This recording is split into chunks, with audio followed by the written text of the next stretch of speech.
speaking out of Akron, Ohio, representing Team Popping the Boys, the headline god, Jeremy Lambert, and his co-host, speaking out of Atlanta, Georgia, representing more than one royal family, the king of indie viewing, Steven Jensen.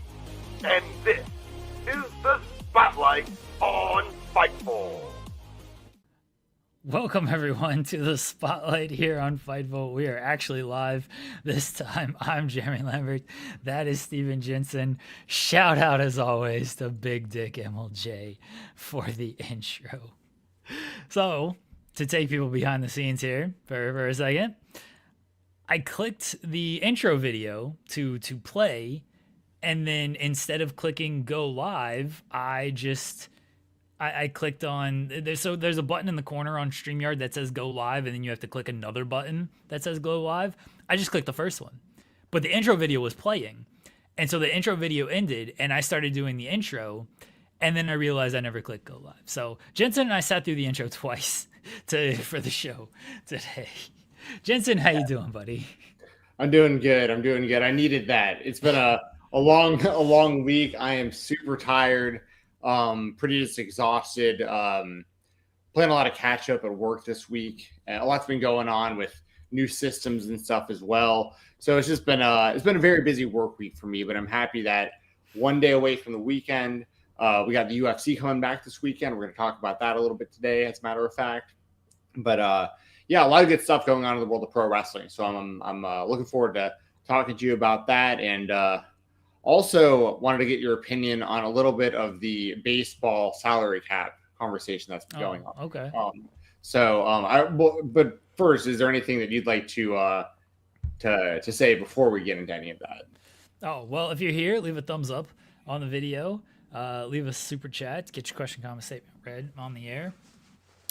Leave a, I don't know, subscribe to the channel. Like, where am I? Subscribe to the channel if you haven't done that already. All that stuff helps us out, supports us, all that fun stuff. Otherwise, no, I didn't know we were gonna talk baseball. You know, I'm not like the biggest baseball fan. Yeah, no, I mean, I guess I would consider myself to be now, but I was a huge fan when I was growing up, especially like throughout the 90s and the early 2000s. But there was like a solid decade plus that I didn't pay attention at all, and then got really into it again this past season. As a matter of fact, wearing a Dodgers hoodie right now, Freddie Freeman on the back. I do like watching the Dodgers a lot. I like the Mariners as well. There's a few teams that I like to kind of follow at this point, but the thing I'm actually the most a fan of is actually the players. Like, you know, I like to, you know, do picks and stuff like that on them, a little bit of the action. And I've become a fan of a lot of the individual players. So that said, some of my favorite players play on the Dodgers, and that's not really a coincidence when you realize that, like, they spend the most money in the league, so they have the best players. But they're not the only team doing that. Obviously, the Yankees were known to do that forever. There's been other teams that have spent a lot of money historically in baseball. There's no salary cap.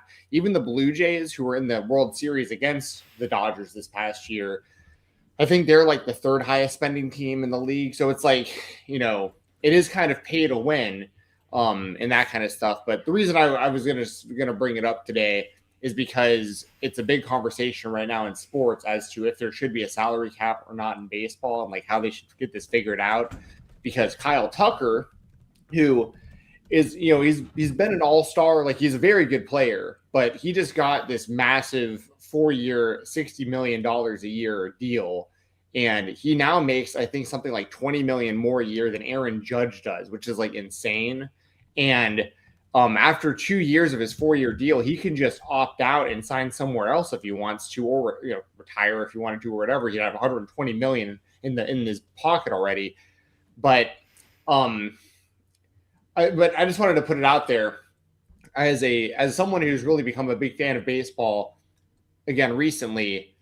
I'm hearing a lot about how there's probably going to be a lockout a year from now because the owners are at a point now where it's like it's going to be unsustainable. It's not even like you know, I mean, everyone's upset that like some teams are spending an insane amount of money more than other teams are, but like it's getting to a point where like these teams aren't going to be able to afford any of the players at some point. It's just going to become, you know what I mean? Like it's like the amount of money is like insane because there isn't a salary cap. But as a fan, I actually kind of like them not having the salary cap. I think it actually makes it kind of interesting, like as a fan.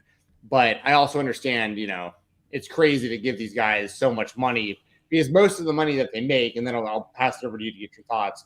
Most of the money, the reason the Dodgers are able to do what they're doing is because most of their players are put on deals where most of their money is deferred, where they make the majority of it like years from now after they're done playing, a lot of them, or after they're not even on the team anymore.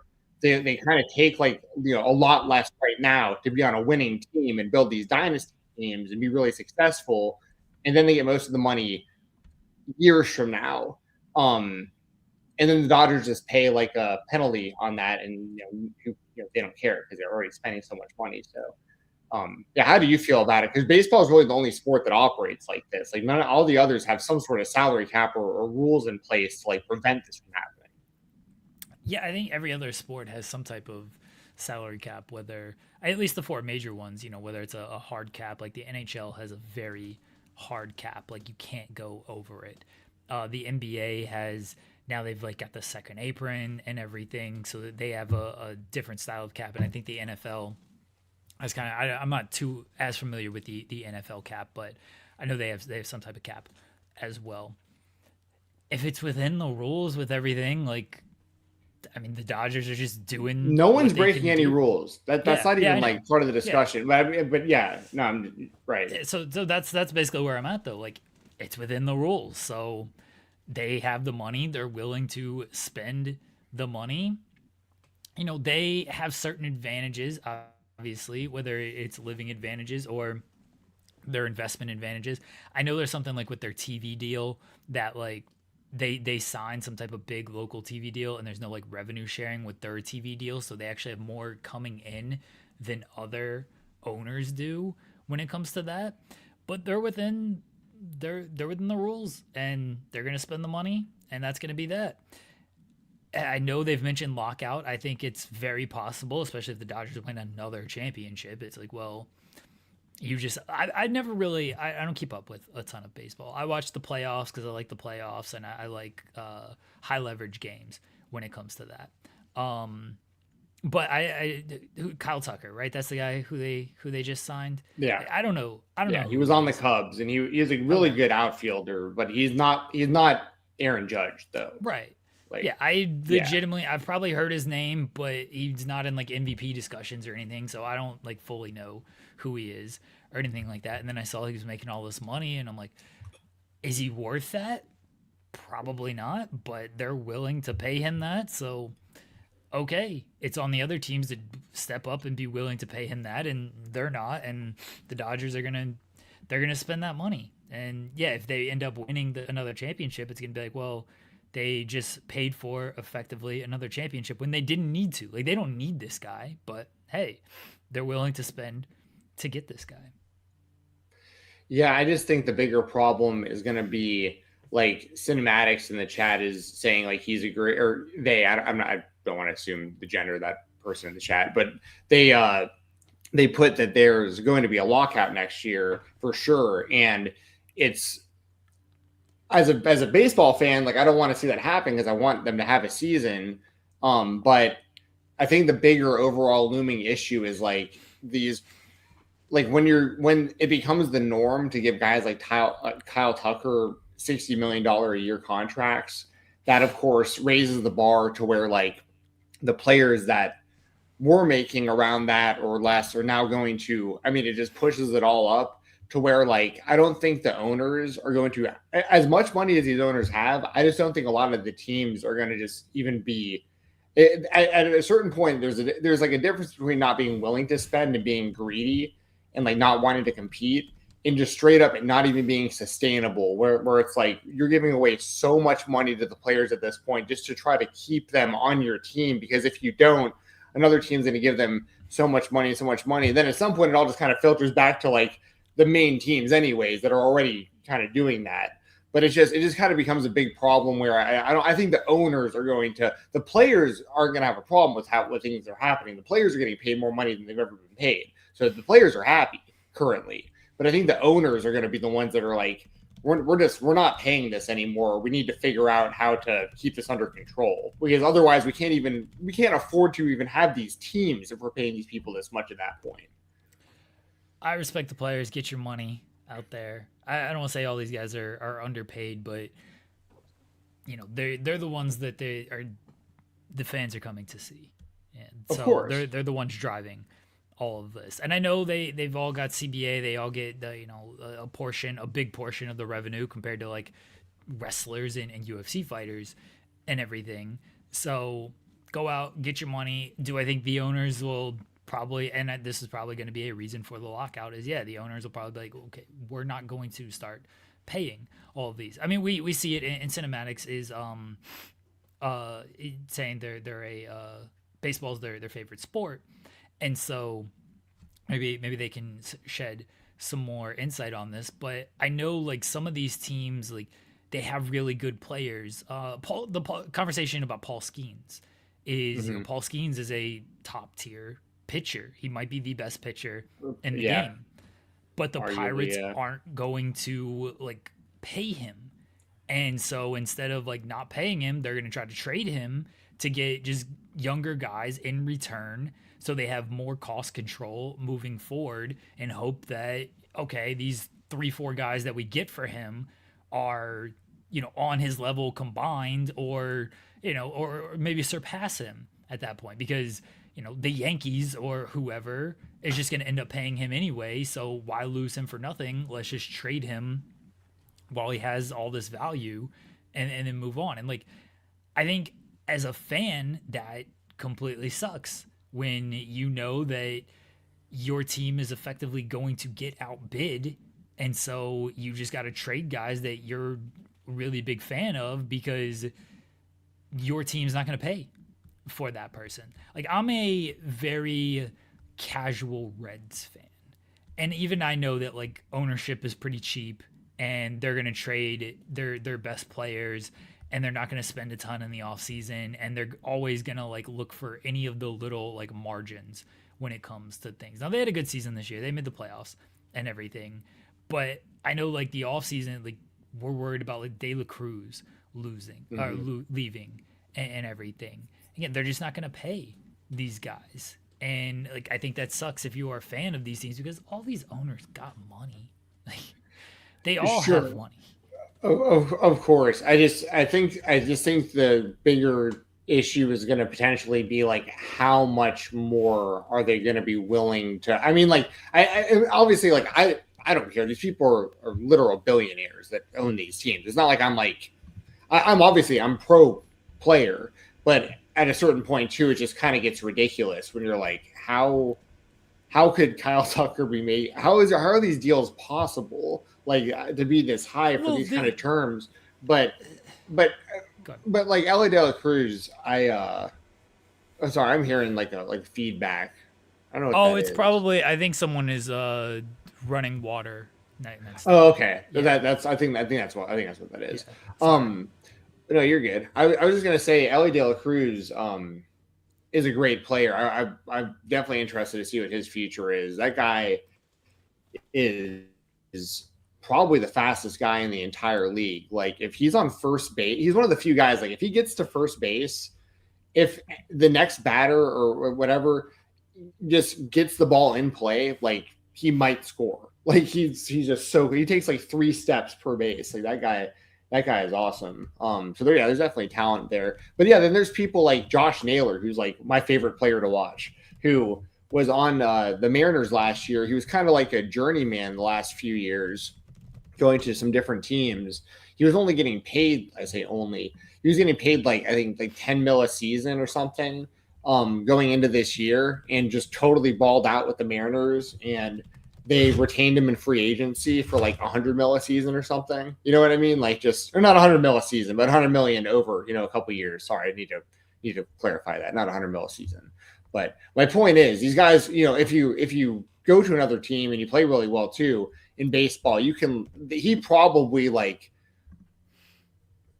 I bet you Josh Naylor like 5, 6, 6, 7 X'd his pay with just one really good season with the Mariners last year. So anyways, just some of my thoughts on that. I want to see these guys getting paid. If the money's to be made, I want to see them getting paid. That's why I was always so big on college athletes getting paid also. Like it's a multi-billion-dollar company and the money's all going somewhere except for the kids until recently. You know what I mean? So I'm definitely pro, the athletes getting theirs for sure. When it comes to, this guy, he's getting paid this much more compared to this guy who's better. I mean, that's the case in every sport, honestly. Like, I know you kind of only follow hockey through betting terms, but like Kirill Kaprizov is a very good player. I'd say he's probably a top 10 player. I don't think I'm speaking too far away from where he is, but he just signed a deal that's worth like $13 million. I should double check all of this. His actual deal. But the contract he signed was very absurd. It was 17 million, even way higher than I thought. And 17 million, like, I know this sounds like nothing compared to the baseball deals, but 17 million in the NHL is a huge contract extension. For example, Connor McDavid, who is considered to be the best player in the league. I think it's Nathan McKinnon, but Connor McDavid, his cap hit is 12.5 million. And now he's about to be a free agent. You see Kaprizov making 17 million. McDavid's going to be like, well, I'm twice the player he is. Why am I not going to get way more than him? And Edmonton, I mean, but there is a very hard cap in the NHL that like you can't go over.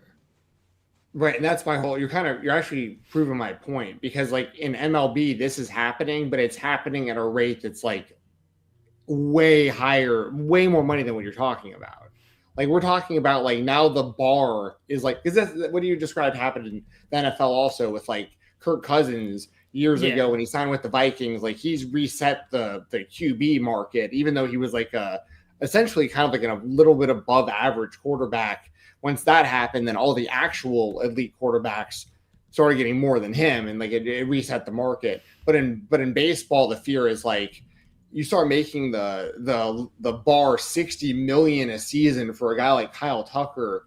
The next time, some of the guys who are like in that elite class above him, like how much money are they going to be asking for? And like then every time this gets reset, the number is just so insanely high in baseball. That's kind of the fear. But as a player and like an agent and the people like those, it's the best time ever to be them because guys like Shohei Ohtani, who I love Ohtani, but he made like the best deal ever. He makes like $700 million on his Dodgers deal, but he only makes something like 5 or 10 million a season to play right now. And then he makes all this money with like New Balance and his endorsements. But like all of that, probably, I would guess probably 500 or 600 million of his 700 million he'll get after he's done playing. Like he's going to be set. His family's going to be set forever off of that money. Like, and good for him. Like that's incredible. Like if I was a player, I would do that too. And that's what all the Dodgers are doing. That's what the problem is becoming is like they're all just going to take the money later and the teams can just, it's just wild. But with no cap, it's all within the rules. So yeah, it's crazy. We'll see if it leads to a lockout in the coming years. Hope everybody enjoyed 20 minutes of baseball discussion. Yeah. Only football thing that I'm going to say, Brian Flores, he got extended as the Vikings defensive coordinator. I'm very happy about that. I love B-Flow. If he doesn't get a head coaching job, which it looks like he probably won't this coaching cycle, he's going to be locked in as the Vikings defensive coordinator. Skol Vikings. I was very happy to see that news last night. Big Brian Flores guy right here. So the one positive of our team, the thing that actually worked the last 3 seasons consistently was his defensive scheme. So glad that he's locked in. A lot of coaching changes in the football world as well, but yeah, maybe another time we'll talk about that stuff. Let's jump into a little bit of wrestling here. I need to finish the story. In the WWE, the story never finishes.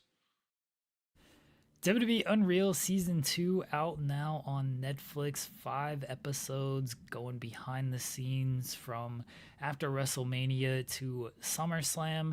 Jensen, I know you have thoughts on this show, so what were your thoughts? Yeah, so I watched every episode. I binged the whole thing one day after work. It had to have been like the day that it released, so maybe like 2 days ago or something. I watched all the episodes.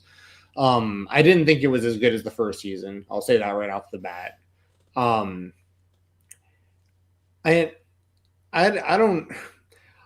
don't know how I feel about the show, honestly. Like, I'm pretty indifferent about it. Like, and the reason I made it my spotlight is because I think it's kind of a polarizing show, I think, to a lot of fans. Like, I think most hardcore, like, internet, wrestling fans that already know the ins and outs of stuff, they watch a show like that, they're like, this is kind of a waste of time, probably. Like, I already knew most of this, or, but obviously to like the broader Netflix audience, most of them don't know any of that stuff. And the reason a show like that I think is important is because like I've got a friend that I was talking to just the other day that I've known this girl forever, but we were talking the other day and just catching up, and I was telling her, I'm still doing wrestling podcasting and stuff like that. And she was like, oh yeah, I never really got into wrestling, but I used to really like Total Divas. I really like the Bellas. And I was like, oh, that's funny. Cause like Nikki actually like just recently came back and like actually wrestles. And she was like, and like, we could actually have a little bit of a conversation about it. Cause like, I was like, yeah, she married, or Brie married, Bryan Danielson, Daniel Bryan. But it was just one of those things where it's like someone who has no interest at all in wrestling, like knew a little bit about wrestling. It was kind of cool. And that's kind of what Netflix is going for also in a show like this. Like there's so many people subscribing to Netflix worldwide, and Raw's on Netflix, obviously. So I understand why they do shows like this. But like, yeah, I guess I was curious as like just in general, like before we talk about like the actual subject matter, like how do you feel like in general about a show like this? Like, or do you, as a fan, like do you enjoy watching it, or do you how do you actually feel about it? I enjoy it because I like the like behind the scenes stuff, like of any show, any program, any sporting event. I like that kind of footage. I don't take too much from it though. Like I just like having sort of the archival footage from it. But again, I don't take anything from it as far as like who are they trying to work? What are they trying to do? And like I don't think a lot of it is real. And that's why I just don't have a high opinion of like, oh man, I can't believe this happened and this happened. Like, especially now the second season and third, like now everyone just like knows it exists. And so, and now we're talking about the wrestling business here. So they know like, okay, well, we're going to say this and we're going to try to work you. I mean, a big storyline of this season was the Seth Rollins knee injury, which was a complete work. So you go behind the scenes of that, but then it's like, well, is the work a work type of thing? And it's just, again, it's fun for me to see the footage, but I don't put a whole lot of stock into anything. Oh, there was something I was going to ask, then I got sidetracked by looking at cinematics, talking about LA Knight, because I didn't want to forget to ask about that either, because that was something I definitely caught a few of those. Oh my gosh. Well, there was a big point I was going to make based off what you were just saying, and now I just totally got sidetracked. Well,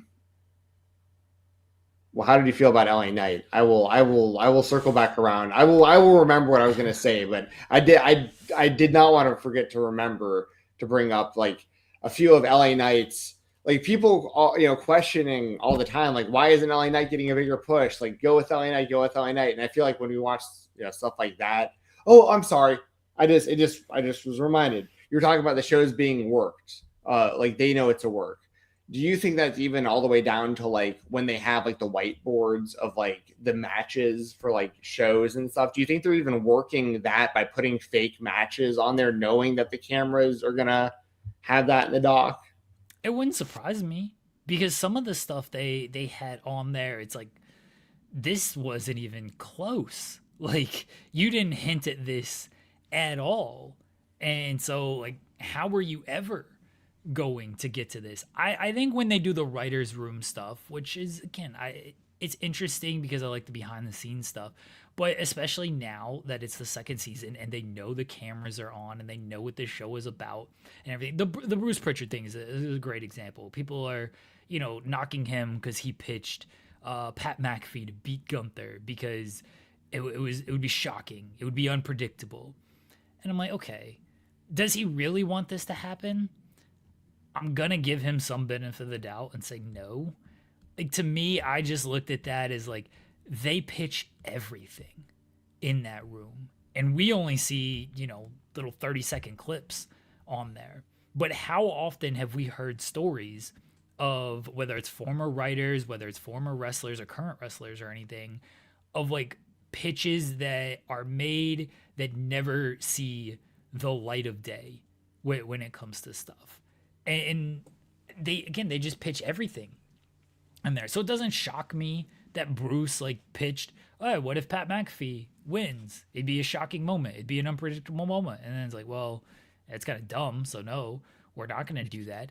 I think everything gets pitched. I think that, Gunther beating Punk at SummerSlam gets pitched. I think every single winner gets pitched in these scenarios, and then they talk about it, and then they come to a conclusion of like, okay, well, this is the best thing. They just happen to highlight this one because it made Bruce Pritchard look dumb. But I think Bruce Pritchard might have pitched it just to get a reaction, because again, he knows the cameras are on him, so he doesn't care how he looks. Like, what does Bruce Pritchard care? He's basically got a job there for life. He can say, yeah, Pat McAfee, have him win.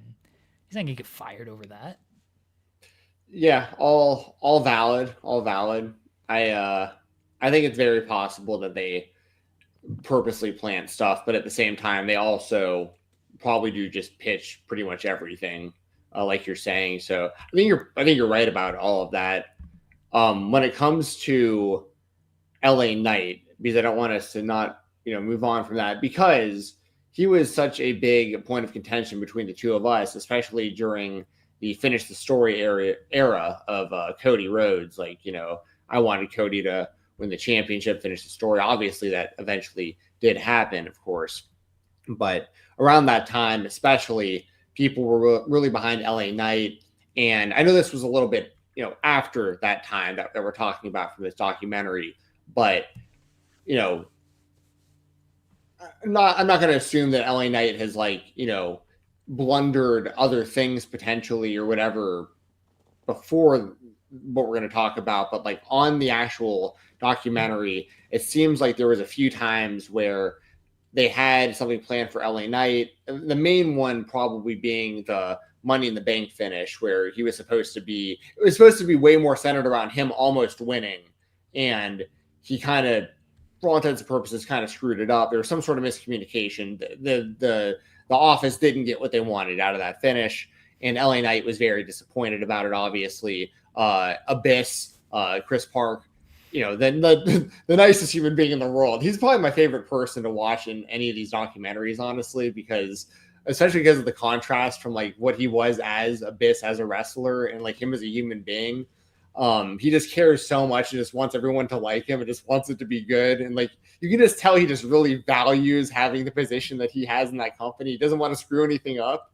And yeah, so he was bummed out too, because like, the finish didn't come off how they wanted it to. So I guess my bigger question to you is, do you think it's possible that there have been bigger plans for LA Knight over the last few years? And like, do you think that maybe these are some of the reasons why, like, even though he's been over this whole time it seems like they just never really pull the trigger and go all the way with him. And at least up to this point, they haven't. He hasn't won the world championship. Like, do you think he's like getting in his own way? And like, these are just kind of some examples we've seen of it now. I think that LA Knight is not their guy, and he said as much. And this is how they are showing it. Like, he's not their guy. They're not going to go with him. I feel bad for him when Triple H is trying to explain, like, oh, this is what we're doing, and this would have helped you out. So I was like, no, it's not. That doesn't help him out. Like, how does any of this help him out? Like, oh man, you were so close. You lost again, though. Like, making this dude a loser just does not actually help him out, especially when you've done it so many times to him over the years. So I felt bad for him as Triple H trying to explain like why this is a good thing for him, and it's not. Like he messed it up, I guess, but I don't think the way they laid it out was any better than what they ended up doing. I thought what they ended up doing was honestly fine. I was like, okay. I don't know what the finish they had in mind, the way they explained it. I was like, this doesn't sound any better than what actually happened. So I mainly just felt bad for it. I don't think he's really getting his own way. I don't think he's their guy. And you know how it is in wrestling, Jensen. Like, if you're not the guy, you're not the guy. You gotta just hope you can get something and hope like the audience proves you to lift you to a different level. But even then, it doesn't matter if you're not the guy. Like, everyone has said this throughout history that has gotten a good reaction, but maybe didn't reach to a level they were hoping to reach because they were not the person that was earmarked for that spot. And I don't think LA Knight's been earmarked for any type of top spot. And so he's at where he's at. I agree and disagree. I think that I don't think you're necessarily wrong, but I think that because you obviously the company has to ultimately choose you to be the guy, and there's only so many of those spots at the top that they're gonna like really honestly put very few people in that spot. It took Cody this long to get to that spot. Roman, obviously was that spot. John Cena was that spot. Steve Austin, so on and so forth. The guys who have had that tippy top spot. But at the same time, like, I don't think Jey Uso was earmarked for like any of this, and he got ultra over with the Yeet stuff. But like, my point with like LA Knight is like, I think that there have been opportunities where they probably, because I think that LA Knight at this point like had just as much of a case pretty much as like Jey Uso to like have like, and this is coming from someone who's like traditionally an LA Knight hater. I'm defending the guy. Like, I think he's been over enough and good enough at what he's done over these last few years that like there's 2 world championships. Like, Jey Uso got one of them. I think LA Knight is as good as Jey Uso. So like, it's just, this is my personal opinion. Like, to me, it felt like you might not be wrong about like the finish didn't really come across any different to you, but I think in the office's mind, they saw that and they did think like, we missed that moment. Like, we could have had LA Knight at the top there. They would have been cheering for it. We could have circled back to that in our video packages when we actually had him win the big one. Like, and now we don't have that moment. Now we're just not going to do it. Like, that's the kind of stuff that I think they sour on. So I do think he's gotten in his own way, even though he has the talent and he's been over. Sure. I don't disagree on how the office views it because of how that played out. That's 100% how they view it. But I also think like they are looking for any little thing that can go wrong to justify their decisions. Why wouldn't Jey Uso why wasn't his moment ruined when he blew up 30 seconds into a match and botched, a dive, botched a kick, botched whatever he botched going into WrestleMania? Why wouldn't that say to them, oh, maybe we shouldn't go with him? He screwed this up pretty badly. Maybe we can't trust him. Jey Uso was earmarked as the guy, and he was earmarked for a number. He got over, certainly. Helped that he's bloodline. helped that he had a long cachet of history with the bloodline and was kind of main event level throughout that whole thing. One half of the longest reigning tag team champions. Like, Jey Uso may not be like a guy of like, hey, this is going to be a face of the company type guy. Jey Uso is clearly a guy they've liked for a very long time, though, because they've always put him in high profile spots. And now it was, okay, well, we're going to give him the title off of this. So that's what they did. Again, I don't think LA Knight is that person. And so I think that part of it is like, we're not going to, he screwed this up. This gives us a good reason to not go with this. Those are all, I agree with everything you said. I think you're totally right about all of that. And I think that it's also very possible. All it really takes is one person, like, I'm not like saying anyone specifically because I honestly don't have anybody in mind. Like, this isn't directed at anyone, but in the WWE, all it takes is like one person not liking something about you that at like a certain position. And like you said, you know, you make that one mistake. See, I told you, now we can't go with this guy versus maybe Jey Uso, like you said. You know, those are all really good points. Like they did, because even before the Yeet got super over and he won the championship and all that stuff, you know, he was very over in the bloodline and he was elevated, above Jimmy during that and everything. So yeah, people thought like at SummerSlam of like, oh, what if they go with Jey here? What if he's the guy? Jey pinned Roman. Pinned Roman in the tag team match. Like, they've always had Jey pegged as a person who it's like, yeah, we can put him in a high profile spot and trust him in this spot. Again, why, if it's just messing something up, why wouldn't they look at how he performed going into WrestleMania, where he didn't perform well? Certainly not in the ring. Like, there was nothing. No, it was terrible. The Usos match wasn't good. It was the worst match easily at WrestleMania. Yeah, sure. Well, yeah, I'm talking about like going into WrestleMania this year. Right. He botched jumping over the top rope and right. He was blowing up during matches because he was blowing up during his entrance and everything. So he didn't look great going in, but they still went with him. They still went with him after that Usos match last year to further speak to the point. It's like he kind of had one of the, I think the match is hilarious, but I have a different taste than other people. He had maybe the worst match on WrestleMania 40, and a year later he's winning the title. So yeah, if they mark you as like, okay, we like you, we can put you in this spot, then it takes a lot to screw that up. And if they mark you as we just don't see it, it takes one thing to fully screw that up. What you just said is so funny too. Like the idea, I like that you just glossed right over that too. It's like the most universally panned match. Everyone has decided that the Usos match is the worst match of that WrestleMania, and you're like, I've got different tastes. Does that mean, what's that mean? I like the worst match on the show. I've got different tastes.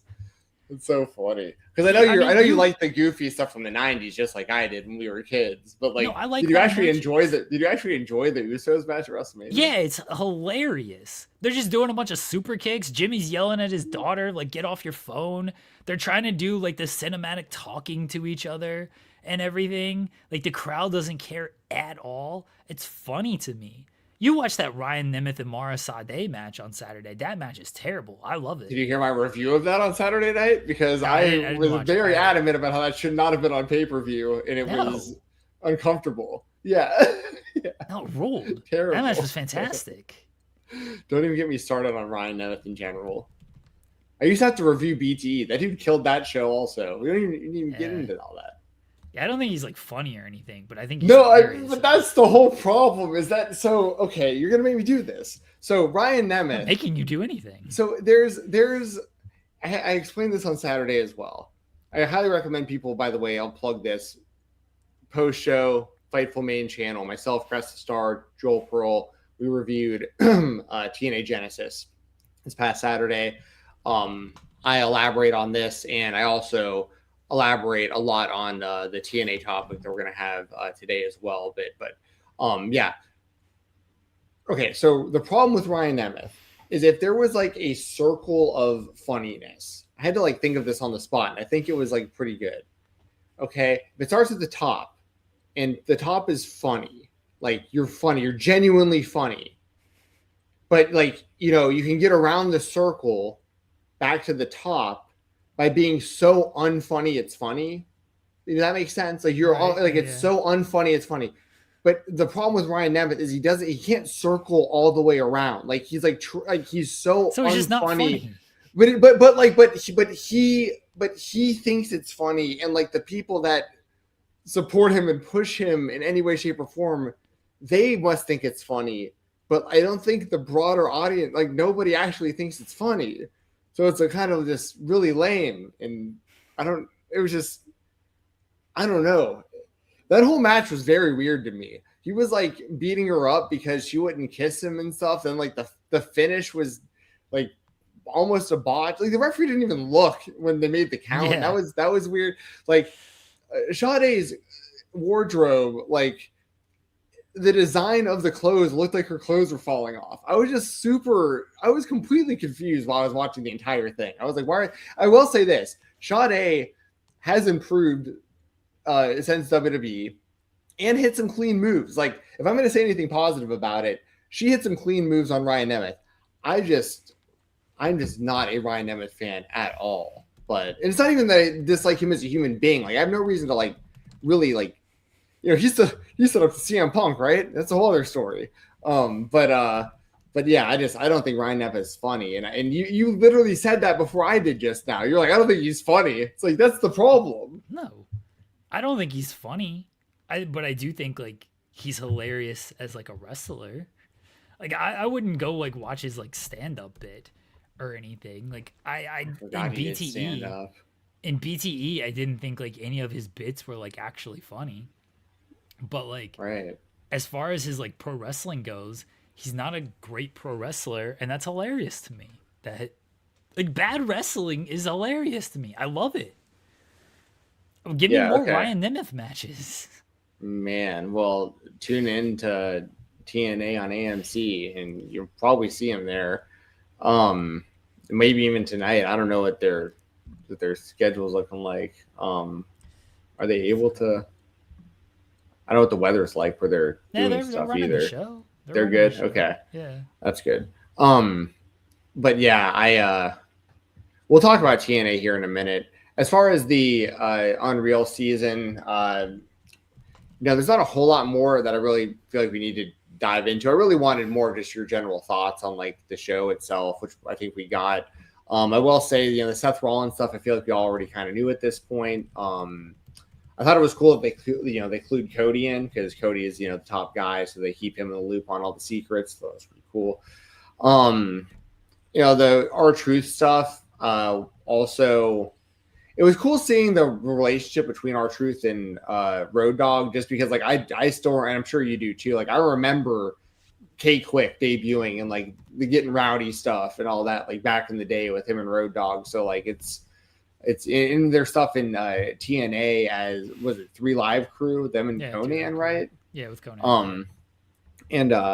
So I mean, they got a lot of history, and so that's cool. But I think the one thing I honestly can't remember if I knew this at the time. I honestly can't remember if this was like something that came out through the doc. I honestly don't remember. But like the timeline of R-Truth leaving, I think I was still under the impression that he actually was out of contract at some point during that and like signed a new deal. But I know that they're saying he did sign a new deal. They did renegotiate, but like he never was actually like fired or released or like ever out of the company technically during that time.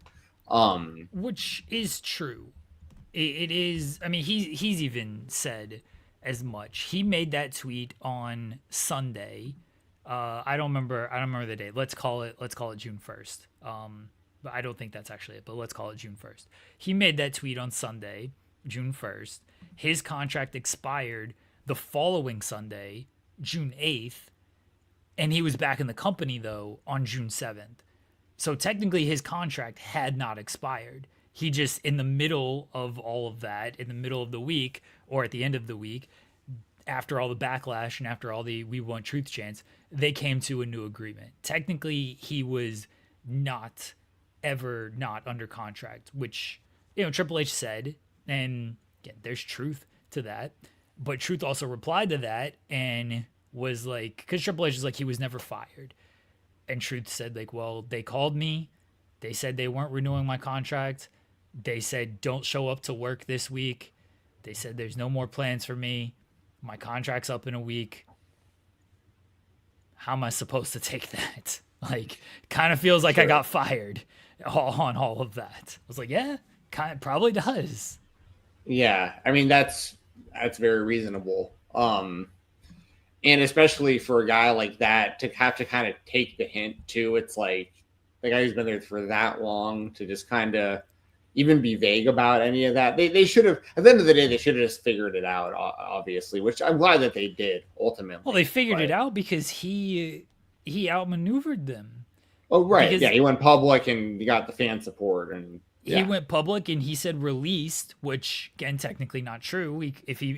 I don't think it changes anything if he tweets, hey, WWE decided not to renew my contract, I'm out after the next week. I think everything would have been the same. I don't think much would have changed. But when you use the term release, that sounds like a much harsher term than your contract's not being renewed, which can imply that the negotiations weren't close. Like maybe that's on your side too, that the negotiations weren't close. But people were going to be on his side because I don't think anyone would have been like, well, your contract wasn't renewed. That can't be your, like, there's no way Truth is asking for like $100 million. And then even if he was, people would have been like, well, give Truth $100 million. What the fuck's wrong with y'all? So I think people were going to be on his side regardless, even if he put, hey, my contract's not being renewed, I'm out. But using the word release sounds a whole lot harsher against the company. It's like, you guys just like, wait, you released him? You let him, you told him kick rocks? Like, nah, we are not standing for that. Yeah, and even the wrestlers were very, on his side too, which was very cool to see. Like, they're just like, nope, not doing that to him. Like, we're like, that's not cool at all. Truth's got to come back to work. So yeah, there was that storyline. And R-Truth, obviously, future WWE Hall of Famer. That goes without saying. The guy doesn't need to win a world championship to be a Hall of Famer. That guy's been. There are people in the WWE Hall of Fame currently that deserve it far less than R-Truth. Let's put it that way. Other big stories worth talking about from that show. They highlighted Pentagon a little bit, which was nice to see. It was very obvious that they do have plans, especially during that time frame when he was debuting. Very big plans for him. Paul Heyman talking about him very glowingly. Braun Breaker getting that big push. They highlighted that a little bit. The iShow Speed stuff was kind of cool. A little bit more behind the scenes on that. But I'm trying to think if there's anything else big that I'm missing out of the show. Becky was good to see too. Someone in the chat, Cinematics in the chat, mentioned it was cool to see Becky vouch for Bayley and not want to take a WrestleMania spot. Which obviously that was a big thing the other year. Bayley, being taken off of WrestleMania, basically unbooked, and that seemed pretty unfair. And Becky didn't want any part of that because she's friends. So that's true friendship right there. That's very cool to see. They did a little John Cena, but they really teased that more for what's going to happen in the upcoming episodes. I think during the summer they're going to air more episodes of this, and I think it's going to highlight more of John Cena's retirement. So we'll get more of that. But yeah, I think that's pretty much it from what I can remember. Am I missing anything big? I don't think so. I think that was kind of everything. Yeah. So that's pretty much it. Unreal Season 2, not as good as Season 1. But, I am interested to see the behind-the-scenes footage of Cena's, retirement tour, because it was very polarizing and, I don't think we're going to get a whole lot out of that. I think we're going to get WWE patting themselves on the back for doing a great job with that. So. It's very possible. We'll see. Do you think this show actually makes new fans? Do you think people watch this show who don't really watch wrestling is like, man, I can't wait to watch Raw now? I think that there's some, but I don't think it's probably not a huge number. That's what they're hoping for, obviously, but it helps because I haven't looked at Netflix today, but the day that it dropped, it was, the first thing on the Netflix homepage pretty much auto plays right when so anyone who has Netflix at the very least had to click off of they pretty much had to opt out to not watch it. You know what I mean? So surely there are people who I'll say this, Unreal season 1, I did have a friend of mine who's he's a lapsed wrestling fan. He doesn't watch anymore, but he was kind of aware of what was going on in the Attitude Era. He's our age. And he did he hit me up during season 1 of Unreal and did say he watched the whole thing on Netflix and thought it was pretty cool, but he didn't there was nothing about you can't wait to watch Raw, or are you watching the pay-per-view or whatever, just was oh, watch the whole thing. I thought it was he liked it and knew that I like wrestling. So just told me he watched it and thought it was good. So non-wrestling fan watched it, but I don't know. Because you'd have to really get invested pretty massively into the characters and or the people through that show to really want to tune in. Yeah. You'd have to really connect to some of those people to want to go from not being a wrestling fan to all of a sudden caring that much. But yeah, I don't know. I don't think that you think that it is converting fans. So I think wrestling fans are probably watching it, and that's about it. Again, I will always point to the Raw viewership and how it's dropped throughout the entire year, and I don't think there was any uptick after Unreal came out or anything. I'm curious. I might go back and look at that and see if there was any type of uptick, but I don't know. I'll look it up right fast. Season 1 viewers. So Unreal came out. Oh boy. Oh man, Google just sucks now. It's giving you AI answers. Yeah, mainly. All right. So Unreal came out in August 5th, or the August 5th viewership. It came out July 29th. And it did 2.3 million views that week. So now if I look at the Raw viewership for July and August, let's see. July, December. Oh, okay. Oh, sorry. Oh, that's only PLEs.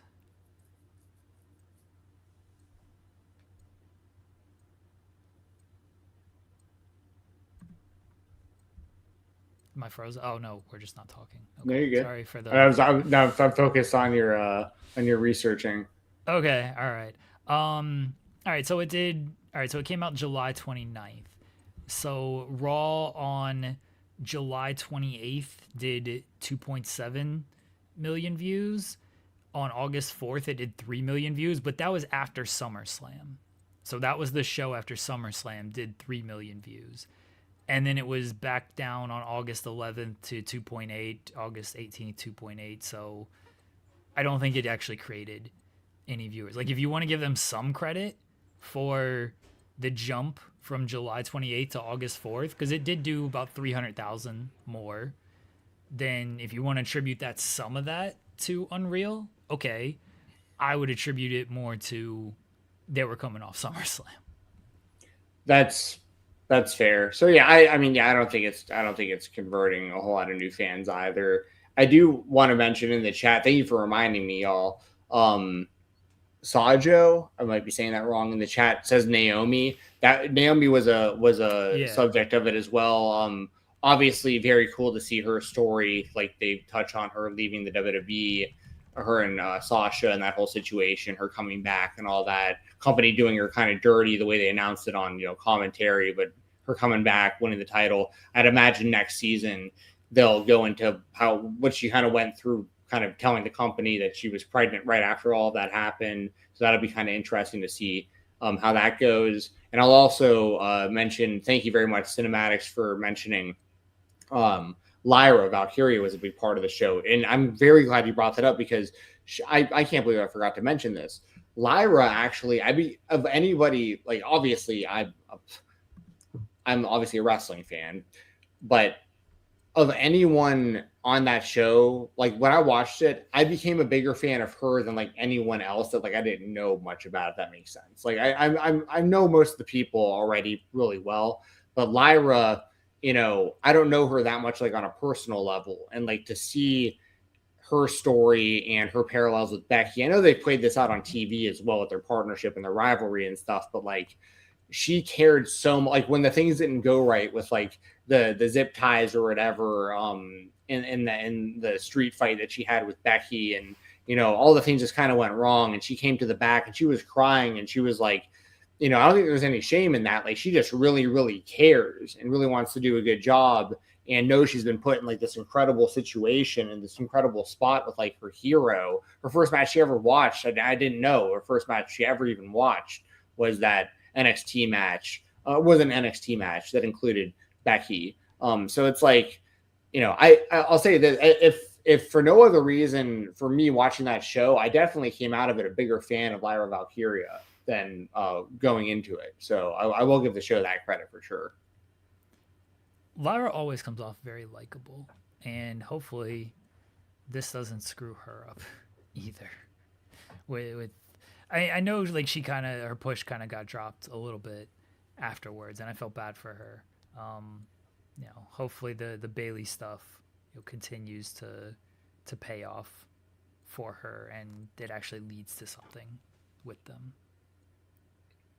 Yep. I think that's pretty much covers all of our bases, I think, for the most part when it comes to Unreal. So thank you to the chat for reminding me of some of those. I also see we have some first-time viewers in the chat as well, so welcome. And anyone who is anyone who has been watching the show for any length of time over the last, I think if going on 4 years in like a month or something, we're like right around now, probably around 4 years of doing the show.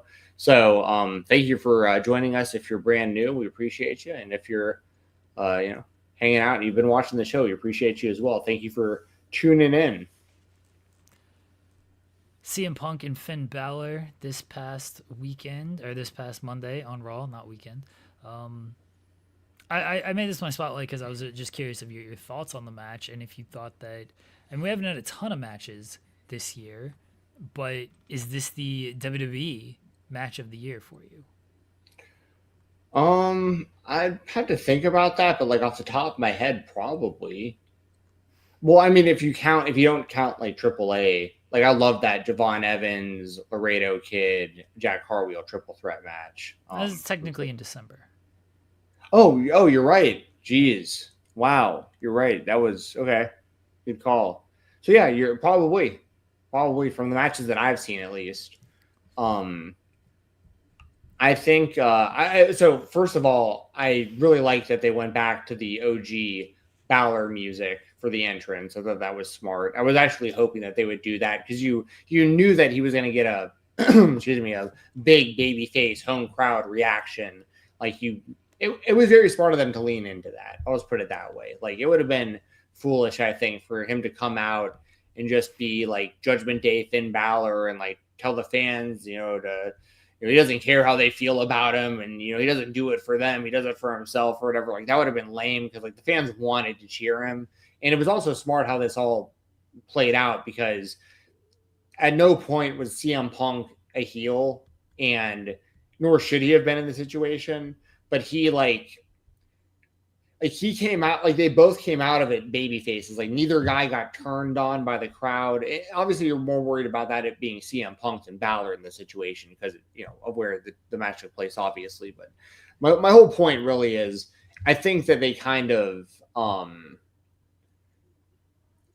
it was kind of the best case situation for everybody. Like the only boos Punk got were related to people that were, just cheering for Balor more, and the match itself was really good.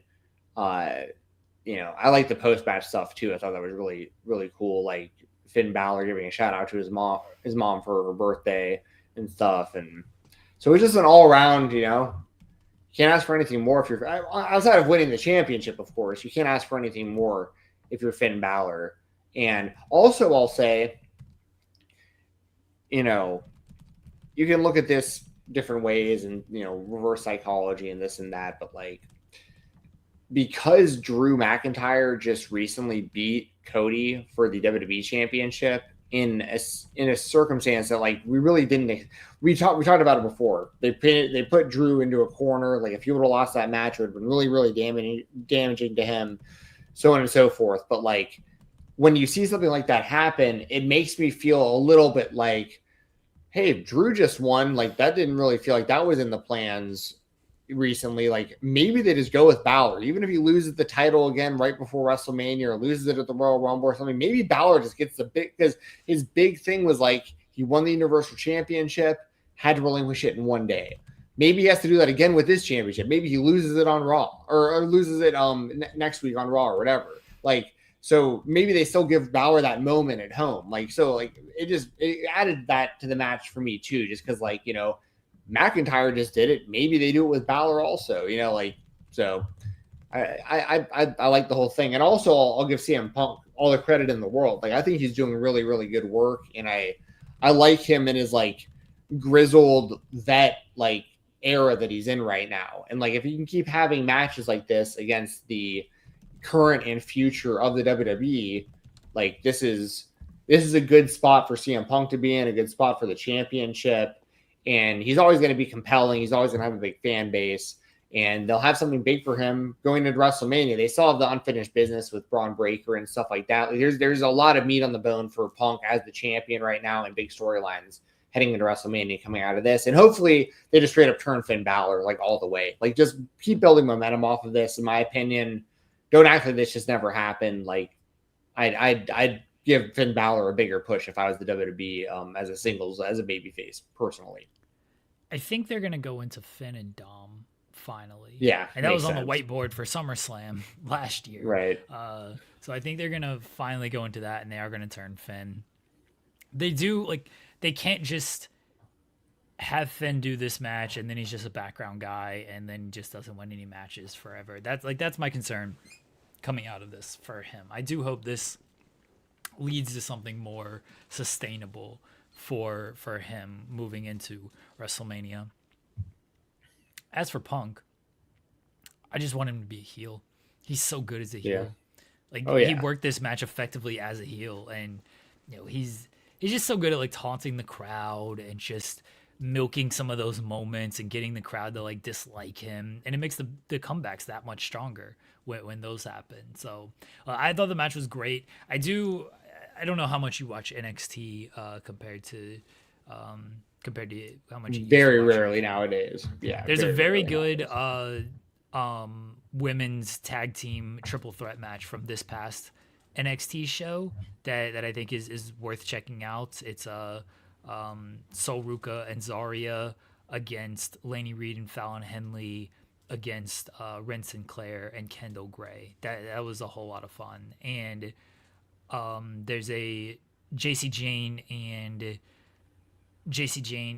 what I just mentioned her. Why am I completely blanking on who she faced? Oh, Kendall Gray. JC Jane and Kendall Gray from New Year's Evil. That's a really good match as well. So if you haven't seen those matches, go check that out. Oh, it was Kendall and Laney, not no, it was Kendall. Laney's with Laney's with Fatal Influence. It was Laney and Fallon Henley, right? I had that match right, I think. I know I have the singles match right from New Year's Evil. That was JC and Kendall. I think I had the triple threat tag team match correct. I think Cinematics is confusing me, or trying to confuse me. What are you up to, Cinematics? What are you doing? Maybe he's just saying those two like really stood out in the match, which is fair. Yeah. Okay. Right. Oh, they're saying you're correct. Okay. Yeah. There you go. I think Cinematics is saying that Kendall and Laney like really stood out in that triple threat tag team match, which they were definitely the two standouts in that, especially Laney. I thought Laney was really great. So if you haven't seen those, go check this out. But main roster, Finn and CM Punk, I would say probably the match of the year so far for WWE. We got a lot of year left. Something will top that. All right, that is WWE Spotlight. We are going to move on to AEW. Over 1 million fans and a great number in the demo tuned in. And it was a great show, and I think it's been a run of great shows. AEW King, I'll give you a shout out. You want to send us money? That's fine with me. Please shout out my podcast coming out soon, Tapped Out with AEW King. Best of luck. There you go. Podcast. Good luck. AEW King. Yeah. Yes, thank you for the super chat. We appreciate that. It's a tough game out here, so good luck. If you bury AEW, you'll probably get more listeners. That seems to be how it works. If you say nice things about AEW, you probably nobody's going to listen. The trajectories are so funny sometimes. They're so interesting to watch. Like, for instance, remember Deporticus? We interviewed him a year or so ago, probably. Big time WWE fan, had just started watching WWE like a year before we interviewed him. All WWE content, was going to all the WWE shows. I have recently noticed that he has switched to like pretty much covering AEW now, and he's like a big AEW fan. And like I've seen just like random people like attacking him over it. So it's just kind of interesting because like at some point in like every wrestling fandom, whether you've been watching for a couple of years, a couple of weeks, a few years, whatever it is, at some point, usually you'll like venture out from whatever you first started watching and then realize like, oh, there's this entire other world of this that I didn't know about. Then you get really into that. So kind of interesting. He's been over the past few months become more of an AEW fan. That's not like anything super recent. That's been months in the making that he's just enjoyed AEW a lot more. Shout out to him. He's been doing great work. So hope he continues. Yeah, good for him. Yeah, he was a really nice guy. Like I came across his video years ago of him discovering the WWE.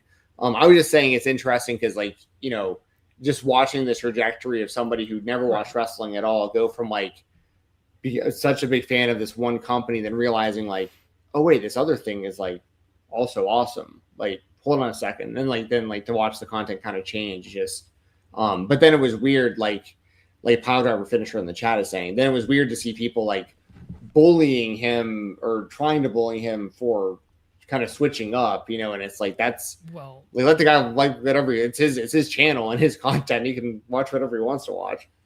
Wrestling fans suck. Not you guys in the chat. Not you guys watching this show. A lot of other wrestling fans suck. For sure. What doesn't suck is Alec Price and Jordan Oliver officially signing with AEW. Not only officially signing with AEW, but making their debut very quickly last night on Dynamite, facing FTR, and they're going to be wrestling. Davis and Doyle on Saturday's Collision as well. So they're getting some quick run here in AEW. But it was announced that Limitless MJF faced Jordan, and then after the match, made the announcement that he faced Alec. Sorry, MJF. Yeah, he faced Alec. MJF faced Alec Price, and then after the match, announced that they were all elite. Jensen. It's very funny because on Thursday on our show last week, like we were talking about Jordan and Alec and how like those guys like deserve a bigger spot and stuff, and then lo and behold, here they are signed by AEW a day later. Yeah, it was it's been really, really cool to watch. I've been a big fan of both of those guys for a long time. And I mean, Jordan even longer just because he's been around longer. And I mean, even from like, we've interviewed Alec on this show a couple times over the years. And long before these two guys were teaming with one another, Alec would talk about how Jordan like would mentor him and how like when he had questions about like what to do in a match and stuff like that, like Jordan was a guy that Alec would go to all the time for advice and stuff. And then Jordan went out with that injury, was out for a long time, and just coincidentally enough, our good friend Cole Radrick, gets injured while Jordan's out, and then the timing is just kind of perfect. And they have GCW Hammerstein. Alec needs a tag team partner. Now Jordo is ready. Now you have this new tag team that Cole literally, like, introduced. Like Alex in the ring, and then Cole comes out, and he's still got his crutches, and then it's like it can't be me, but like this is who it is, and like it's Jordan Oliver, and it's like, man, just super super cool to like see the success these guys have had. I will say it's a little heartbreaking as a Cole Radrick guy to like see him out on the sidelines right now, like as this is happening. I'll just kind of put that out there too, because it's like I know he's working so hard to get back there, and like this is like these are his boys, like this is his group, like this is like I'd imagine Jordan and Alec will probably continue to wrestle in GCW at least for their foreseeable future, but I would imagine there were some really big plans for when Cole returns with these guys and stuff, and like I want to see success for Cole also. So like, that was the one thing where I was like, man, for Cole to have to be out right now while his boys are getting signed, that did hurt a little bit. But as a fan of Jordan and Alec, it's been super, super, super cool. And just seeing the wrestling world discover these guys, like the people who weren't already tapped in, like to see that, they have this one match on Dynamite and people's minds are blown because they had a great match last night. I mean, like they went out there, they pretty much had the majority of the offense on FTR. And they, just for people who may not know, they didn't hit half of their stuff in that match. Like they did that well, and like most of the moves and double teams and spots that I've seen these guys do for years, they didn't even do most of that stuff last night. And like, so you just get ready because it's only going to keep getting better. Both guys are fantastic singles performers as well. So like the AEW is getting a lot out of having these two guys. Also, I don't want to forget to mention it because it was involved in this match as well. FTR and Stokely, that whatever it was, helpbigstoke.com or whatever. I went to the website last night and I legitimately laughed out loud. Like that stuff, that was so like Stokely Hathaway has always been funny, especially like the pre-Elon Twitter days when like the wrestling community was actually like connected. That dude's tweets used to go like wrestling viral every day. Like, he was so funny, the stuff he would come up with and put on social media. And that's a big reason why he was able to get signed by NXT, why he's current with AEW. He's just super entertaining. He's super funny. And I was laughing out loud at just the concept of like Stokely begging people for money in this tricked out wheelchair. Shivani is like pointing out how expensive the shoes are that he's wearing. And like you go to the website and like it has this like fake number of the amount of money that's been raised. It's like over $1 million. But you don't need to help the man now if he's raised over $1 million. Well, if you click the button to donate, it says like, oops, something's wrong. You can't afford to donate as much as blah, blah, blah. But then it like links you to like his t-shirt, like buy a Big Stoke t-shirt, But I loved everything about what I saw last night in this entire segment. Like FTR looked great. And also I need to put this out there too. I got to praise FTR because like they could have totally not given Alec and Jordan as much as they did last night, given their status and being the current champions and everything they've accomplished. They could have easily been like, no, these guys are brand new. They're going to learn the hard way, or, we're going to really make them earn it. Like this is going to be 80-20 us. Like they're not getting much in. Instead, they did the complete opposite and really let Alec and Jordan shine. And I honestly don't think it could have gone any better for those guys. And it just added the cherry on top was Stokely on commentary with everything I just mentioned. Him being a part of the FTR presentation, I think has worked awesome. I mean, I loved everything about that segment last night and in that match. And obviously, it goes without saying, congratulations to Jordan Oliver and Alec Price. These are two guys that I've been literally talking about for years and years and years, that these are two of the legitimate best guys in the independent scene. And, Jordan had a pretty good run in like MLW. He was in Injustice and like teamed with Myron Reed and stuff for a while. And Alec had like a cup of tea. There's had some matches in MLW and stuff. But for the most part, like this is like, I mean, I shouldn't say that for the most part. This is for sure the biggest stage that they've ever had. And this is the first real big legit contract. And like, I'm very happy for both of these guys. So shout out to the bust and the brain, YDNP, whatever you want to call them. It was good to see them get signed. Like you mentioned, we've had Alec on the show a couple times. I've had Jordan on in the weeds at least once, maybe twice. So it was just cool to, and I've chatted with both guys at like GCW events and everything. So it was cool to see both of them get signed and then to make such a quick debut. I thought the match was very good. I thought it was good for what it was. My expectation was going to be like, oh, this is going to be like a 10-minute, go out there, do all your stuff, just have a straight out banger match and like show the audience like who you are. And it wasn't that. And that's completely fine because I still think what they did in these 6 minutes fully accomplished what they needed to accomplish. Just my expectations for it were a little bit different. My expectations are lower for the Davis and Doyle match. I think they're probably just going to get the shit kicked out of them for 4 minutes or so and sell. You're right that like they got a lot in. Credit to FTR for giving them as much as they did, because I was thinking about this when the match was announced, and I hope this doesn't come off any type of way. But I was thinking like back in the 90s, like if this type of match got announced, like those dudes just would have kicked the shit out of Jordan and Alec. Like, could you imagine? Like, think of like, you know, the APA versus Public Enemy. APA against like Public Enemy. Yes, that's exactly what I was thinking of. Yeah. Is like you got these like two dudes coming in here who were just kind of like, Public Enemy had some success in like ECW and everything, but you know they're just sort of they're dudes who did like cool spots, and like again they were fine workers and everything, but they weren't like a rough and tough kind of. They're not rough and tough guys, Alec and Jordan. Like they're more flashy. And FTR, they are very rough and tough. No flips, just fists. Like they're very rough and tough. And I was thinking of like, yeah, this was the 90s. Like they would have just punched them straight in the mouth and just beat the shit out of these dudes. I'm glad it's not like that anymore.